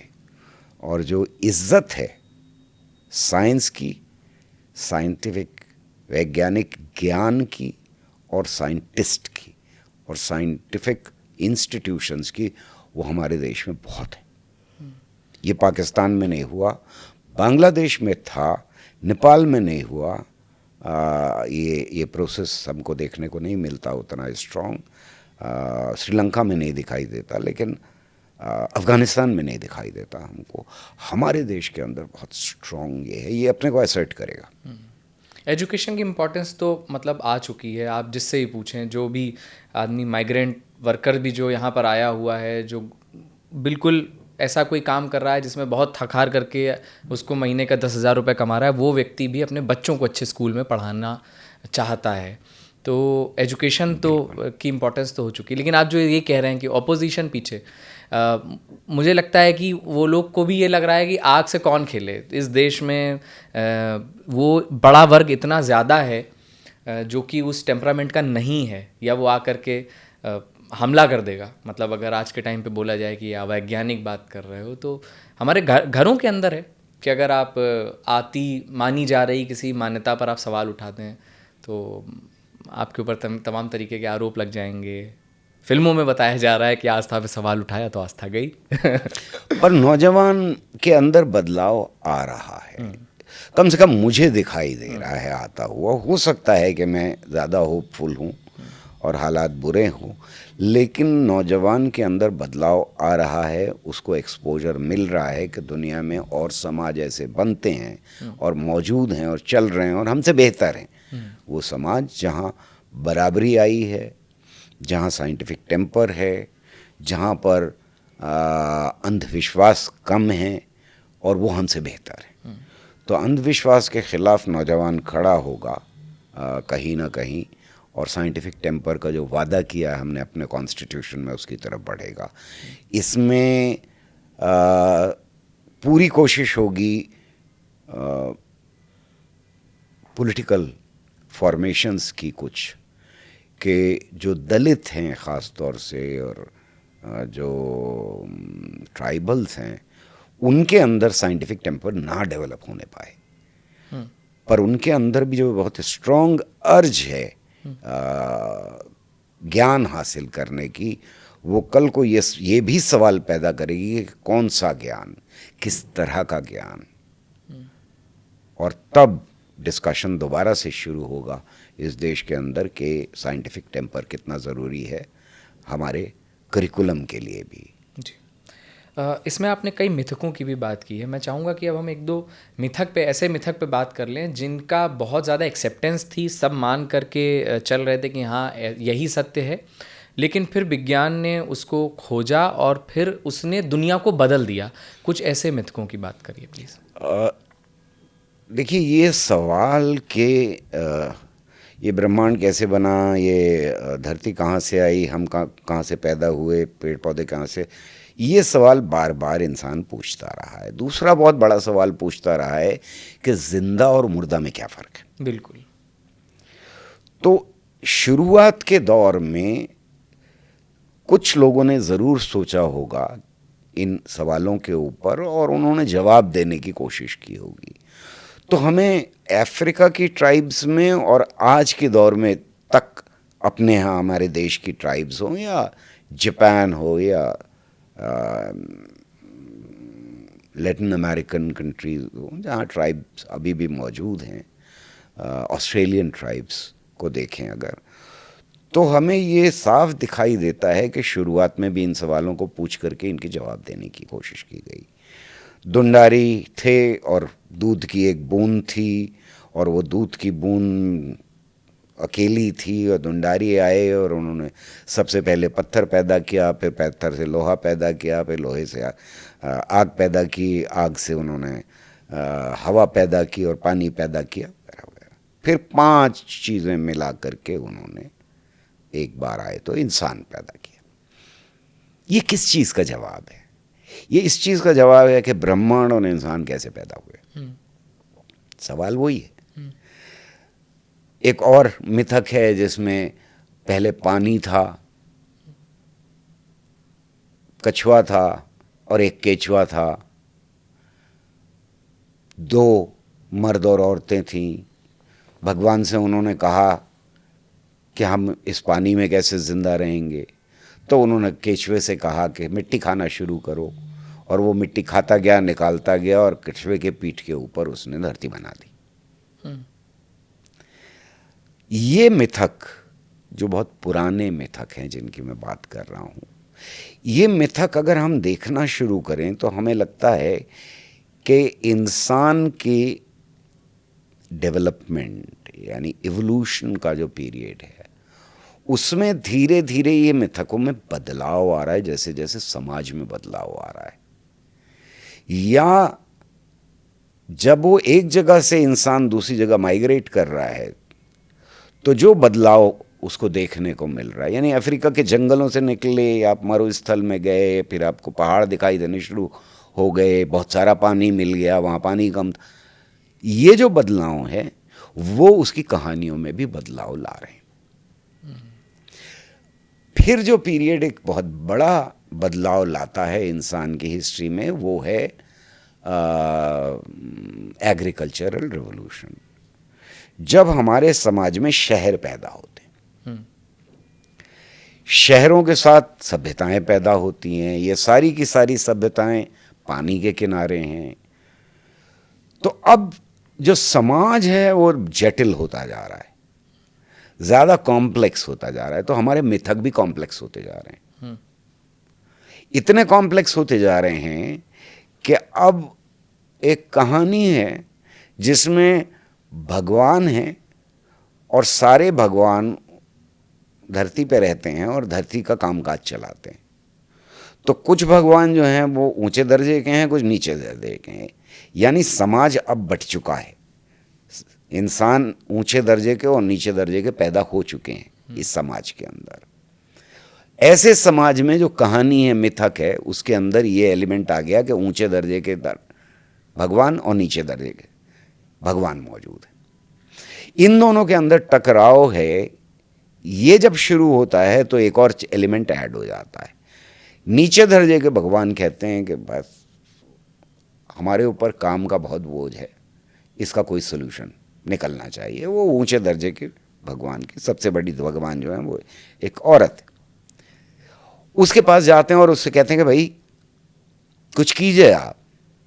तो वो अपना बेटा जो विजडम का भगवान है, यानी जानकारी और बुद्धि का भगवान है, उसको जगाती है, कहती है बताओ कुछ करो भाई, ये तो रिवोल्ट हो रहा है यहाँ पर।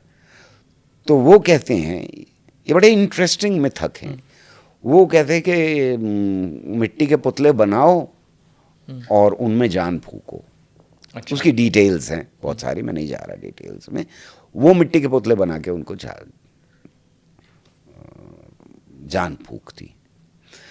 और जो नीचे तबके के भगवान हैं उनके सारे काम इनको दे दिए जाते हैं। ये हैं पहले धरती पर इंसान। और फिर इंसानों के काम, जब भगवानों के काम इंसानों को मिल जाते हैं तो सारे भगवान जो हैं वो जन्नत में चले जाते हैं, स्वर्ग में चले जाते हैं। करेक्ट। तो यहाँ किसको छोड़ें? तो यहाँ एक एडमिनिस्ट्रेशन पैदा होता है और उस एडमिनिस्ट्रेशन के अंदर फेरोज जो हैं, फिराउन जो हैं, वो अब यहाँ का नीचे का भगवानों के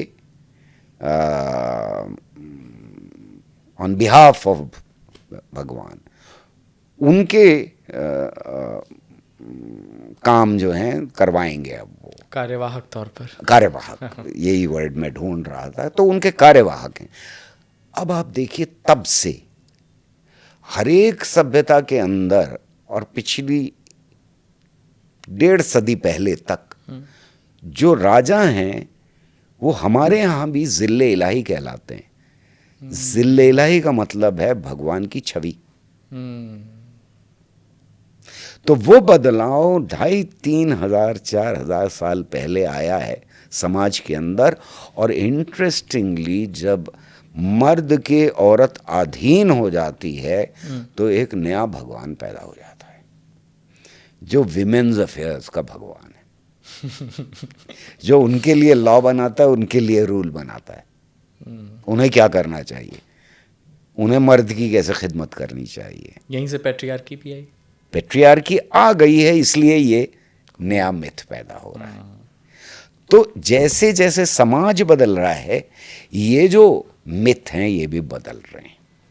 और हमको जो ऑर्गेनाइज्ड रिलीजन है उनमें इन सारे मिथकों का कहीं ना कहीं एलिमेंट दिखाई देता है। सबका बदलाव हैं, नए हैं, कॉम्प्लेक्स हैं, लेकिन वो चीज़ें दिखाई देती हैं। जैसे कि मैंने दुंडारी वाला बताया आपको कि 5 तत्वों से बनाया इंसान को। ये 5 तत्व न सिर्फ हमारे यहाँ दिखाई देते हैं बल्कि इस्लाम में भी दिखाई देते हैं, क्रिश्चियनिटी में भी दिखाई देते हैं। एरिस्टोटल भी इन 5 तत्वों की बात करता है। तो वो 5 तत्वों की गहराई वहाँ है। हमारे स्वास्तिक का सिंबल हो या क्रॉस का सिंबल हो, ये सिंबल भी बहुत पुरानी सभ्यताओं में, हमसे पुरानी सभ्यताओं में इस्तेमाल हो चुके थे। वहाँ से कहीं से निकल करके आ रहे हैं। हमारे यहाँ जो कास्ट सिस्टम है, बटाई वाला मामला जो है, वो पुरानी सभ्यताओं की देन है जो आज तक चला आ रहा है। राजा होना मिथक का हिस्सा बन जाता है धीरे धीरे। हमें ये दिखाई देता है कि पुराने मिथकों के अंदर एक गॉड नहीं। जब तक मोनार्की नहीं आती तब तक वो मिथक भी पैदा नहीं होते एक गॉड वाले। तब तक हर चीज का गॉड अलग है। हमारे देश में हर चीज का गॉड अलग है। रेन गॉड अलग है, क्रिएशन का गॉड अलग है, डिस्ट्रक्शन का गॉड अलग है। हमें मालूम है ब्रह्मा विष्णु महेश 3 गॉड अलग अलग हैं हमारे यहाँ। एक गॉड का तस्वुर उस समाज के अंदर आता है जहां पर एक राजा पैदा होता है। इंटरेस्टिंग। तो अगर टाइमलाइन पे देखें तो ऐसा लगता है जैसे ये सारे मिथक जो हैं एक दूसरे का हाथ पकड़े हुए हैं, धीरे धीरे धीरे धीरे आगे बढ़ रहे हैं। उसकी जानकारी अब मुझसे ज़्यादा है, उसकी जो कहानी है वो मुझसे ज़्यादा व्यापक है, उसकी कहानी में ज़्यादा एलिमेंट्स हो गए हैं। शुरुआत में बड़ी सिंपल है, तुंडारी आए, 5 तत्व लिए, गूंदा, बना दिया। पर यही अल्लाह मियाँ ने किया। एक मिथक बड़ा इंटरेस्टिंग है जो हमारे यहाँ की एक ट्राइब का मिथक है। उसमें ये कहता है, मिथक कहता है कि भगवान ने अलग अलग तरीके से वो एक मर्द एक औरत पैदा किया, फिर वो मेंढक थे, फिर उसके बाद अंडे ये वो वगैरह वगैरह, और इंसान पैदा हो गए। और वो इंसानों को जब वो बूढ़े हो जाते थे तो वो उन्हें स्वर्ग में बुला लेते थे, यानी मौत नहीं थी, बुला लेते। तो स्वर्ग में बुला लिए गए। पर भगवान ने कहा था कि एक फल है जो मत खाना। एक औरत प्रेग्नेंट थी, उसने बहुत अपने मियाँ के साथ जिद की। यहाँ ध्यान रखिए, औरत, राइट, जिद करना। उसने जिद की कि मुझे बहुत क्रेव हो रहा है, मुझे यही फल खाना है। मियाँ रात को चुपके से गया, फल के छिलके उसने छुपा दिए, ये डिटेल्स हैं, और वो फल ला के अपनी बीवी को खिला दिया। चांद ने देख लिया और उसने भगवान से शिकायत कर दी, और तब भगवान ने गुस्से में आकर धरती के ऊपर मौत भेज दी। ये एक कहानी है। एलिमेंट क्या है? भगवान ने इंसान को बनाया। नंबर 1, भगवान ने कहा कि एक फल मत खाना। औरत ने ये कहा कि फल खाना है मुझको। भगवान को पता लग गया और भगवान ने सजा दी, मौत भेज दी। बाइबल की कहानी क्या है? अल्लाह मियाँ ने इंसान को बनाया। कुरान की कहानी में भी यही है। फरिश्तों से कहा इसके सामने सजदा करो। एक जिन था जिसने सजदा करने से मना कर दिया, उसका शैतान नाम था, उसको निष्कासित करके बाहर भगा दिया। तब से वो भागा हुआ है वहां से। इंसान जो बनाया वो 5 तत्वों से ही बनाया, और उनसे कहा कि फल मत खाना। एक क्रिश्चियनिटी में वो फल सेब है, और इस्लाम के अंदर वो फल गंदुम यानी गेहूं है। अच्छा। ये मना किया। औरत ने कहा, ईव ने, ईव को सांप बन के वर्गलाया शैतान ने कि ये फल खाओ। डिटेल्स बदल रही हैं पर कहानी वही है। उन्होंने फल खा लिया। गॉड को या अल्लाह मियाँ को पता लग गया। पनिश करने के लिए उन्होंने धरती पर भेज दिया। बहुत रोते रहे। तो फिर बाकी सारे जानवर ये वो वगैरह वगैरह पैदा किए। कहानी बेसिकली वही है कि सिन किया। जो कहा था भगवान ने वो बात नहीं मानी। भगवान ने गुस्से में आकर के फल खाने की जुर्म में नीचे धरती के ऊपर या तो मौत भेज दी या खुद इंसान को भेज दी। तो ये जो चीज़ें हैं अगर आप देखें तो टाइमलाइन के ऊपर रखते हुए, जैसा मैं कह रहा था कि हाथ पकड़े हुए भी दिखाई देते हैं और बदलाव भी आ रहा है धीरे धीरे इन कहानियों में, इन मिथकों में। अब तो लेकिन ये मिथक नहीं बदल रहे होंगे, अब तो इस्टेब्लिश हो गए होंगे कि अभी भी कहानियां बदल रही हैं। ये सबसे इम्पॉर्टेंट बात है, क्योंकि जब कोडिफिकेशन हो गया यानी लिख दिया गया इन कहानियों को और इनकी बेसिस के ऊपर धर्म बन गया, और इसके मानने वाले पैदा हो गए, तो सबसे बड़ी परेशानी ये आती है कि अब धर्म के अंदर कोई बदलाव नहीं आ सकता। आपको ये मानना ही पड़ेगा कि मोहम्मद साहब ने चांद के 2 टुकड़े किए थे। आपको ये मानना पड़ेगा कि समंदर के अंदर रास्ता पैदा कर दिया था। आपको ये मानना पड़ेगा कि हाथ के ऊपर पहाड़ लेकर के आए थे, संजीवनी बूटी नहीं मिली तो। आपको ये मानना पड़ेगा कि एक दिन उन्होंने कहा कि अच्छा मैं पूरे सूरज को ही निगल जाता हूँ। आपको ये मानना पड़ेगा कि मुर्दों को जिंदा किया जा सकता है, और वो करते थे, जीसस क्राइस्ट। तो कोडिफिकेशन के बाद जब बड़े धर्म बनना शुरू होते हैं, उनमें कुछ में, खासतौर से सेमेटिक धर्मों के अंदर, एक गॉड है जो ओवर आर्चिंग है, वो सब कुछ कर सकता है, उसी ने ही सब कुछ बनाया है। और दूसरे ये कि इन कहानियों में अब बदलाव नहीं हो सकता। अब आप हनुमान चालीसा में बदलाव नहीं कर सकते। जब तक कोडिफिकेशन नहीं हुआ था तब तक उन कहानियों में बहुत बदलाव हुए। हमारे पास बहुत सारी रामायणें हैं, कोडिफाइड नहीं थी। जब कोडिफिकेशन हो गया तो बदलाव नहीं पॉसिबल। क्राइसिस पैदा हो जाती है समाज में और धर्म के अंदर, अगर बदलाव लाने की कोशिश की जाए। तो एक बहुत बड़ा फ़र्क जो साइंस में और धर्म में है, जैसा मैं कह रहा था कि हमें लाइन खींचनी होगी कि धर्म में और साइंस में क्या फ़र्क है, उनमें लगभग मैंने 26 फ़र्क इस किताब में कोशिश की है गिनाने की। और ये सूची कंप्लीट नहीं है, इससे ज़्यादा हो सकते हैं। आपने लिखा भी है जी। तो उसमें एक तो अथॉरिटी नहीं होती यहाँ पर, वहाँ अथॉरिटी होती है। यहाँ पर बड़े से बड़े साइंटिस्ट को आप चैलेंज कर सकते हैं, छोटा से छोटा साइंटिस्ट कर सकता है। वहाँ अगर आप चैलेंज कर दें धर्मराज को तो फिर जाहिर है कि गड़बड़ हो जाएगी। पर ये कि आपको पीएचडी अवार्ड ही नहीं होती तब तक जब तक आप अपने किसी पूर्वज को या तो गलत साबित ना करें, या कोई नई बात ना निकालें, या फिर पूर्वजों ने जो कहा है उसे किसी और रास्ते से साबित ना करें। यानी आपको नई बात कहनी। वहाँ पर आप जितना ज़्यादा रटेंगे, आपको जितना ज़्यादा याद होगा ग्रंथ, उतना आप सेलिब्रेटेड हैं।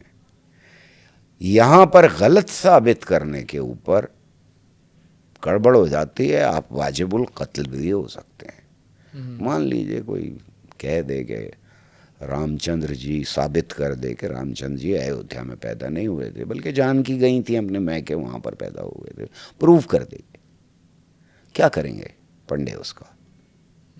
धर्म के मानने वाले क्या करेंगे उसके साथ? या मोहम्मद साहब ने 2 टुकड़े नहीं किए थे, वो ऑप्टिकल इल्यूजन था, ये प्रूव कर दे कोई, तो मुसलमान क्या करेंगे उसके साथ? जाहिर है कि एक क्राइसिस पैदा हो जाएगी और उसको जात बाहर किया जाएगा, या उसको कत्ल भी कर दिया जाएगा, या उसका घर जला दिया जाएगा। पर जब आइंस्टाइन ने ये साबित किया कि भाई न्यूटन का जो लॉ ऑफ ग्रेविटेशन है, इसमें थोड़ी गड़बड़ है, इसको दूसरी तरह से एक्सप्लेन करने की ज़रूरत है। तो ऐसा तो नहीं था कि न्यूटन के मानने वाले नहीं थे। न्यूटन की थ्योरी ने तो राज किया था इस दुनिया पे। उन्होंने आइंस्टाइन का घर तो नहीं आके जलाया। आपके पास कोई एग्जाम्पल नहीं होगी। मतलब हबल ने आइंस्टाइन को गलत साबित किया, आइंस्टाइन ने माफ़ी मांगी, पहले मजाक उड़ाया, बाद में माफ़ी मांगी। तो कभी हबल के मतलब एक तरह के साइंटिस्ट दूसरे साइंटिस्ट का घर जला दें जा करके, या उनके मानने वालों के घर जला दें, बस्तियां जला दें? नहीं होता। धर्म के अंदर हमें ये दिखाई देता है। धर्म के नाम के ऊपर जितनी जंगें लड़ी गई हैं, अभी तक की हिस्ट्री ये बताती है कि उतनी जंगें और किसी नाम पे नहीं लड़ी गई। और हर धर्म ये कह रहा है कि peace is the core of our religion, सब ये क्लेम कर रहे हैं। ये दावा गलत दावा है। हर धर्म के अंदर क्वेश्चनिंग है, हर धर्म के अंदर क्वेश्चन को रोकना भी है, सवाल पे ढक्कन लगाना भी है। हर धर्म के अंदर पीस, हार्मनी, मोहब्बत, भाईचारा भी है और हिंसा भी है, और दोनों के जस्टिफिकेशन है। हर धर्म के अंदर इंक्वायरी है, और इसीलिए हमें दिखाई देता है कि एक डीपली रिलीजियस बूढ़ा जो है वो सबसे ज़्यादा सेक्युलर है, और वो सेक्युलरिज्म के लिए जान देने को तैयार है, और उसको 3 गोलियों से ख़त्म कर दिया नाथुराम गॉडसे ने। एक डीपली रिलीजियस मुसलमान जो हमारा पहला एजुकेशन मिनिस्टर है, वो पाकिस्तान के आइडिया के खिलाफ आखिर तक लड़ता रहा। He was completely secular. मैं मौलाना अबुल कलाम आज़ाद की बात कर रहा हूँ। और दूसरी तरफ बहुत रिलीजियस लोग हैं जो बहुत हिंसक हैं, चाहे वो हिंदू हो या मुसलमान हो। वो 1 लाख से ज़्यादा लोगों को यहाँ कत्ल करते हैं धर्म के नाम के ऊपर, और 1 लाख आज जो बॉर्डर है उसके उधर कत्ल करते हैं। कोई दोनों में से किसी ने कमी नहीं की। दावा कर सकते हैं कि इस्लाम का मतलब पीस होता है, लेकिन इस्लाम के ही वैसे मानने वाले भी मिलेंगे जो बिल्कुल पीसफुल हैं और जो बहुत हिंसक हैं। हिंदुइज्म के ऐसे मानने वाले मिलेंगे जो बिल्कुल पीसफुल हैं और बहुत हिंसक हैं। आजकल हिंसा हमारे देश में धर्म के नाम पर बढ़ती हुई दिखाई दे रही है, चिंता का विषय है। मिथक की हमने बात कर ली, फिर विज्ञान ने कैसे इसको समझाया कि ये दुनिया कैसे बनी? विज्ञान कहानी अलग अलग बताता रहा, और ये एक बड़ी स्ट्रेंथ है, इसको वीकनेस की तरह से पेश किया जाता है। पहले दुनिया चपटी थी, फिर वो गोल हुई, वो ब्रह्मांड के केंद्र में थी, फिर वो केंद्र से बाहर आ गई, और फिर पता लगा कि भाई ये कैसे सब कुछ चल रहा है, ये तो आसमान भी नहीं है अब। तो फिर न्यूटन आए, उन्होंने कहा कि ये सब कुछ गुरुत्वाकर्षण की वजह से चल रहा है। फिर उसके बाद पता लगा नहीं नहीं, ये तो सब कुछ फैल रहा है, रुका हुआ नहीं है। तो अगर फैल रहा है तो हिस्ट्री में पीछे जाएं, टाइम में पीछे जाएं, तो शायद एक जगह पे था। ये कैसे एक्सप्लेन होगा कि इतना ब्रह्मांड किसी एक पॉइंट के ऊपर था? तो E=mc² ने बताया हमको कि जो मैटर है वो एनर्जी की दूसरी फॉर्म है, और वो एनर्जी है। तो आज की जो समझ है, जिसे हम स्टैंडर्ड मॉडल की समझ कहते हैं साइंस की, वो कह रही है कि किसी वक्त किसी पॉइंट के ऊपर, उसको नाम दिया गया बिग बैंग का, वहाँ बिग बैंग हुआ और ऊर्जा ने फैलना शुरू किया। उससे पहले तक ना मैटर था, ना एनर्जी थी, ना टाइम था, ना स्पेस थी। कुछ नहीं। समझना मुश्किल है, लेकिन ये कि इनमें से कुछ भी नहीं था। तब टाइम पैदा हुआ, स्पेस पैदा हुई। 10⁻⁻43 सेकेंड्स पहले क्या था हमें नहीं मालूम, क्या कुछ हुआ नहीं मालूम। 4 फोर्सेस धीरे धीरे अलग हुए।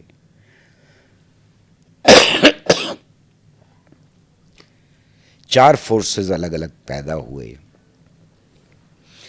पार्टिकल और एंटी पार्टिकल पैदा हुए। एंटी पार्टिकल और पार्टिकल में रस्साकशी शुरू हुई, दोनों एक दूसरे को ख़त्म करते रहे, बनते रहे, ख़त्म करते रहे। कहीं एक जगह डिसबैलेंस हो गया। इस रस्साकशी में मैटर जीत गया और लगभग 1 सेकेंड आते आते हमारे कुछ एलिमेंट्री पार्टिकल्स बनना शुरू हो गए। ब्रह्मांड फैलता रहा, भयानक टेम्परेचर से धीरे धीरे टेम्परेचर कम होता चला गया। फिर इलेक्ट्रॉन, प्रोटॉन्स, न्यूट्रॉन्स बने। फिर भी टेम्परेचर इतना ज़्यादा था कि पूरी तरह से प्रोटॉन और इलेक्ट्रॉन इन दोनों के बीच संबंध नहीं हो पाया। जब टेम्परेचर और कम हो गया तो सबसे पहले हाइड्रोजन के एटम बने, टकराए, हीलियम के एटम बने, इनके बड़े बड़े बादल बने। गुरुत्वाकर्षण की वजह से बादल करीब आए, बहुत बड़े बड़े, लगभग 3 billion years, 2 to 4 billion years कहें अगर हम, इस पीरियड में पहले सितारे पैदा हुए इन कणों के। ये सितारे बहुत बड़े थे, तो ज़्यादा जिंदगी इनकी नहीं थी, ये फट गए फट जाते थे। और फिर वो कण वापस आए दोबारा से लौट के, और उन कणों ने नए तारे बनाए। और फिर लिखते हैं जब आप, तो आप उसमें लिखते हैं कि दिवाली की तरह वो लोग सितारे जो थे वो फट रहे थे। बिल्कुल ऐसा ही था जैसे ब्रह्मांड जो है लगातार दिवाली मना रहा हो, एक आतशबाजी चल रही हो। और ये जब तारे आपस में सिमट के आए तो आकाशगंगाएं बनी, जिन्हें हम आज मंदाकिनी कहते हैं, गैलेक्सी, आकाश गैलेक्सी, अंग्रेजी में गैलेक्सी कहते हैं। पर बड़ी इंटरेस्टिंग बात यह है कि अब से 100 साल पहले गैलेक्सी जैसा वर्ड नहीं था, अच्छा, क्योंकि हमें पता ही नहीं था कि कोई और भी आकाशगंगा है। हम एक ही आकाशगंगा को जानते थे। आइंस्टाइन भी एक आकाशगंगा को जानते थे शुरू में, बाय द वे। तो पता लगा कि नहीं, एक नहीं, करोड़ों करोड़ों करोड़ आकाशगंगाएं हैं जो एक दूसरे से बड़ी तेजी के साथ दूर जा रही हैं। ब्रह्मांड फैलता जा रहा है, बड़ा होता जा रहा है, नई आकाशगंगाएं पैदा हो रही हैं, नए तारे पैदा हो रहे हैं, पुराने तारे मर रहे हैं। जैसा ब्रह्मांड आज है वैसा लगभग वो अपनी आधी जिंदगी गुजरने के बाद पैदा हो चुका था। अब से लगभग 13.799 बिलियन ईयर्स, और बिलियन में 9 जीरो होते हैं, अरब, इतने साल पहले, वो अरब में कन्वर्ट करने में थोड़ी सी गड़बड़ होती है। अच्छा। तो इसलिए मैं अरब इस्तेमाल नहीं कर रहा हूँ, बिलियन ही इस्तेमाल कर रहा हूँ। 9 जीरो लगाएं अगर एक के आगे, तो इतने साल पहले बिग बैंग हुआ था। हमारा सोलर सिस्टम यहाँ पर एक बादल था कणों का, जो किसी तारे के फटने की वजह से पैदा हुआ था। उसके करीब में एक तारा फटता है तो ग्रेविटेशनल वेव्स की वजह से ये कण करीब आने लगते हैं। 99.98% कण मिल जाते हैं और सूरज पैदा होता है। ओह, बाकी का जो थोड़ा सा बचा हुआ मामला है उसमें सारा कूड़ा और 9 ग्रह, 9 ग्रह में एक हमारी ज़मीन जो सोलर सिस्टम के साथ पैदा हुई है लगभग 4.5 बिलियन ईयर्स, यानी आधी से ज़्यादा जिंदगी गुजर चुकी थी ब्रह्मांड के बनने की, तब पैदा हुई। उसके ऊपर शुरुआत में लावा ही लावा है, धरती पे, वो धरती पर वो ठंडा होना शुरू होता है, फिर उसमें से गैसेस निकलती हैं।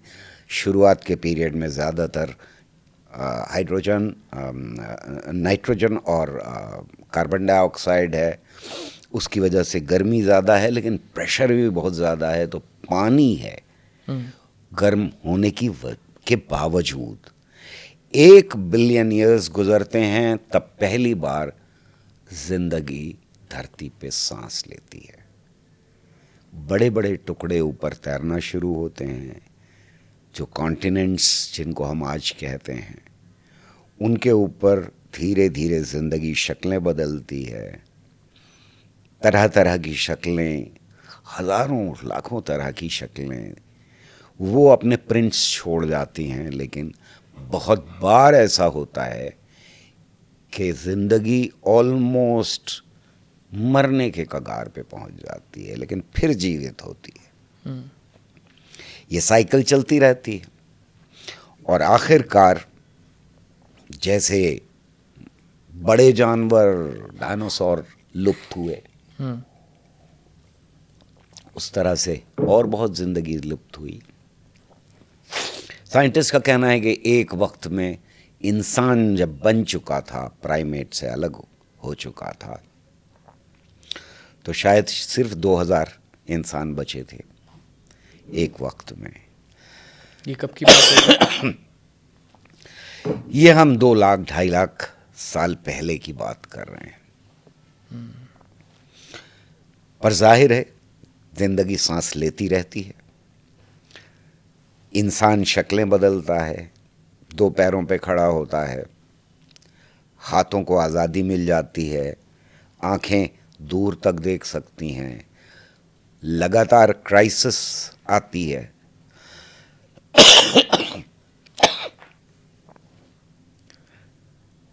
लगातार बदलाव आते हैं, क्राइसिस आती है, जंगलों से निकलता है और तरफ फैलता है, और लगभग अब से 40-50 हज़ार साल पहले इसके बीच में एक बड़ा माइग्रेशन होता है। 1 लाख साल पहले भी हुआ था, जिसको हम मॉडर्न मैन कहते हैं, तब निकलता है।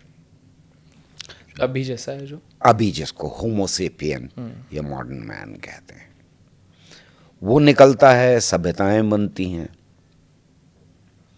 और फिर वो देखना शुरू करता है, सवाल पूछना शुरू करता है। मुझे नहीं मालूम कि इंसान ने कब सवाल पूछने शुरू किए, लेकिन कभी ना कभी तो पूछने शुरू किए ही थे। कभी ना कभी तो जवाब तलाश करने शुरू किए ही थे, और एक बार शुरू कर दिए तो उन सवालों का सिलसिला आज तक नहीं रुका है, और शायद कभी नहीं रुकेगा। और आपके प्रोग्राम में भी उनमें से कुछ सवालों को जवाब देने की कोशिश में हम इतनी देर से बातचीत कर रहे हैं। इस पूरी कहानी में 13.79 बिलियन ईयर्स गुजर चुके हैं। इस कहानी में हम बहुत सारे सवालों का जवाब नहीं दे सकते, जैसे कि 10⁻⁻43 सेकंड पे क्या हुआ का नहीं है। लेकिन और भी सवाल हैं जो बहुत इम्पोर्टेंट हैं, कैसे? जो हर एक इस धरती पर बसने वाले इंसान को खुद जवाब देने होंगे। ये जवाब साइंस नहीं दे सकती।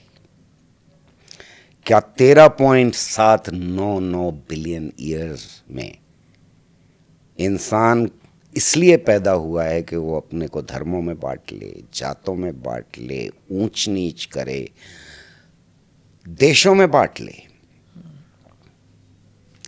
जंग करे, हिंसा करे, ऐसा समाज बचाए जिसके अंदर 10% लोगों के पास 90% दौलत हो और 90% लोग 2 रोटी को तरसें? क्या एक ऐसा समाज बनाएं जिसमें हम इस धरती के ही लिए खतरा बन जाएं, इतने खतरनाक हथियार बनाएं कि जो इस धरती के ऊपर जिंदगी खत्म कर दें? क्या हम वो करें जो यूक्रेन में हो रहा है या फिलिस्तीन में हो रहा है, जहां बच्चे आज भी खाने के लिए तरस रहे हैं और भूखे मर रहे हैं? ये जवाब हमें खुद देने होंगे,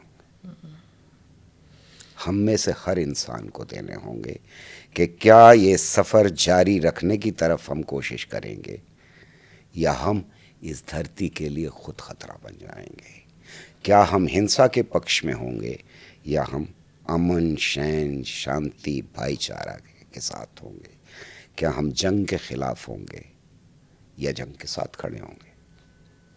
और मैं आखिरी बात जो इस किताब में कहता हूँ वो मेरे लिए बहुत महत्वपूर्ण है और अगली नस्लों के लिए मैं समझता हूँ बहुत महत्वपूर्ण है कि कोई भी समाज अपने साइंटिस्ट को, अपने वैज्ञानिकों को जो सबसे कीमती तोहफा दे सकता है वो अमन, चैन, शांति है। शांति इसलिए कि वो बेबाक सवाल पूछ सकें, अमन चैन इसलिए कि वो उन बेबाक सवालों के बेबाक तरीके से आज़ादी के साथ जवाब तलाश कर सकें।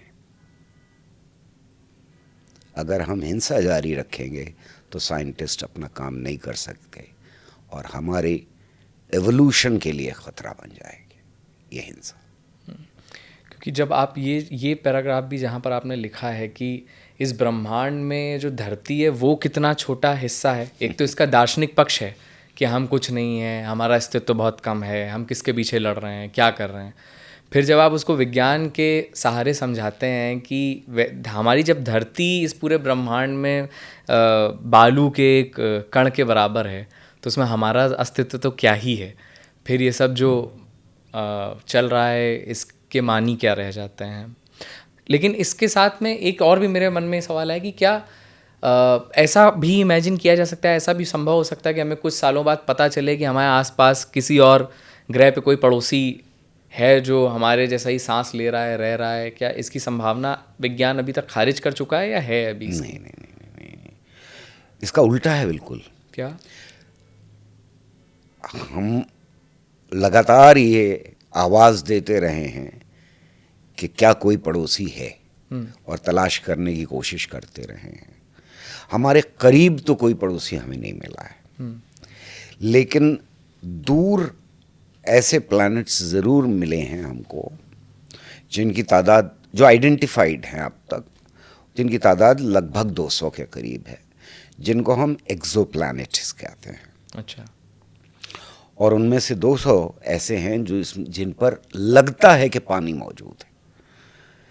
ये ज़िंदगी के लिए ज़रूरी है, ये हमें धरती पर पता है।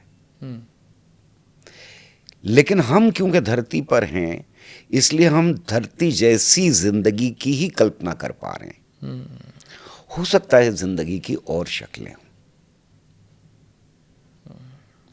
हम जो फिल्मों में भी देखते हैं, उसमें भी जो एलियन के बारे में बातचीत होती है, उसमें एलियन बनाने के लिए क्या इस्तेमाल करते हैं? या तो किसी की जानवर का जिस्म टेढ़ा मेढ़ा कर दिया आपने, या इंसान की आंखें बड़ी कर दी, कान बड़े कर दिए, सींग निकाल दिया, कुछ कर दिया।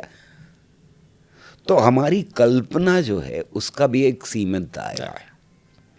हो सकता है कि हमसे ज़्यादा इवॉल्व्ड जिंदगी और जगह हो, और इसकी प्रोबेबिलिटी साइंस के हिसाब से बहुत ज़्यादा है। और इसकी भी प्रोबेबिलिटी कि हमसे ज़्यादा कम इवॉल्व्ड जिंदगी और जगह पे हो, इसकी भी प्रोबेबिलिटी मौजूद है। पर हमें अभी तक कहीं जिंदगी के आसार नहीं मिले हैं, किसी ने हमारा जवाब नहीं दिया।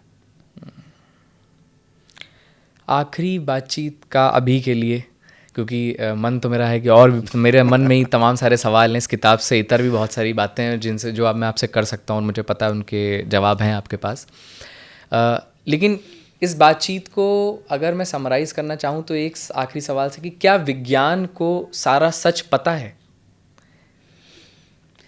विज्ञान अकेला तरीका है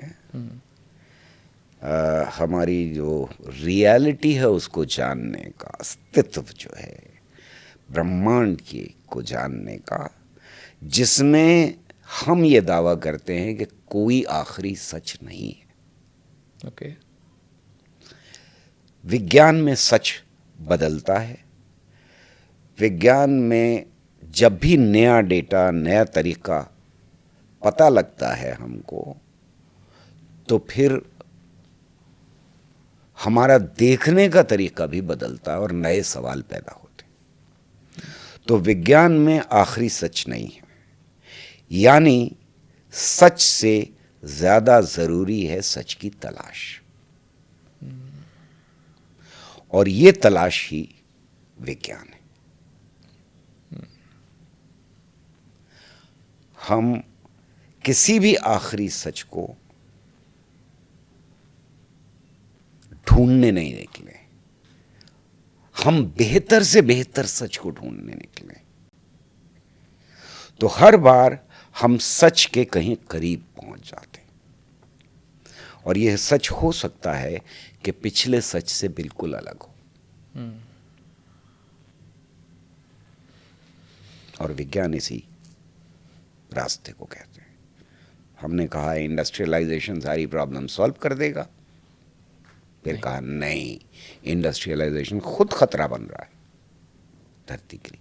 दोनों बातें विज्ञान ने कही। वो उस वक्त का सच था, ये आज का सच है। और ये बेहतर सच है। हमने कहा डीडीटी सारी प्रॉब्लम, नहीं, डीडीटी नहीं सॉल्व करेगी, डीडीटी बड़ी प्रॉब्लम खड़ी करेगी। ये आज का सच है, ये किसी ग्रंथ ने नहीं बताया है, किसी धर्म गुरु ने नहीं बताया, ये दोनों बातें साइंस ने बताई। बिल्कुल। तो ढेर सारी बातें हमने समझी।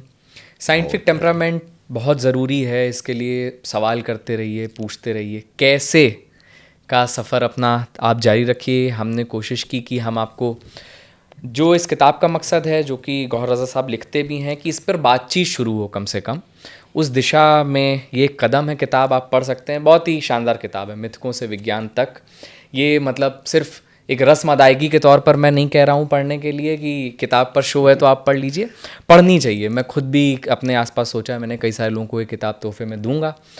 आप भी पढ़िए, अपने आसपास लोगों को पढ़ने के लिए कहिए, क्योंकि हम सबकी जिम्मेदारी बनती है कि एक बेहतर समाज हम बना पाएँ, जहाँ पर अंधविश्वास ना हो, जहाँ एक भीड़ के पीछे भागने की होड़ ना लगी हो, और उसमें हम अपने अपने सत्य तक पहुँचें। उम्मीद है कि ये बातचीत आपको आपके सत्य के थोड़ा करीब ले जाएगी। अगर कार्यक्रम आपको अच्छा लगा तो लाइक करिएगा, चैनल को सब्सक्राइब करिएगा, और हम आपके साथ गौहर साहब फिर से ये ऑन कैमरा वादा लेते हैं कि एक बार ज़रूर और हम आपसे बातचीत करना चाहेंगे। तमाम सारी चीज़ें हैं जो अभी रह गई हैं। मुझे भी बहुत खुशी होगी, बेहद शुक्रिया। बहुत बहुत शुक्रिया। कमेंट करके ज़रूर बताइए कि बातचीत आपको कैसी लगी। देखते रहिए जिस्ट।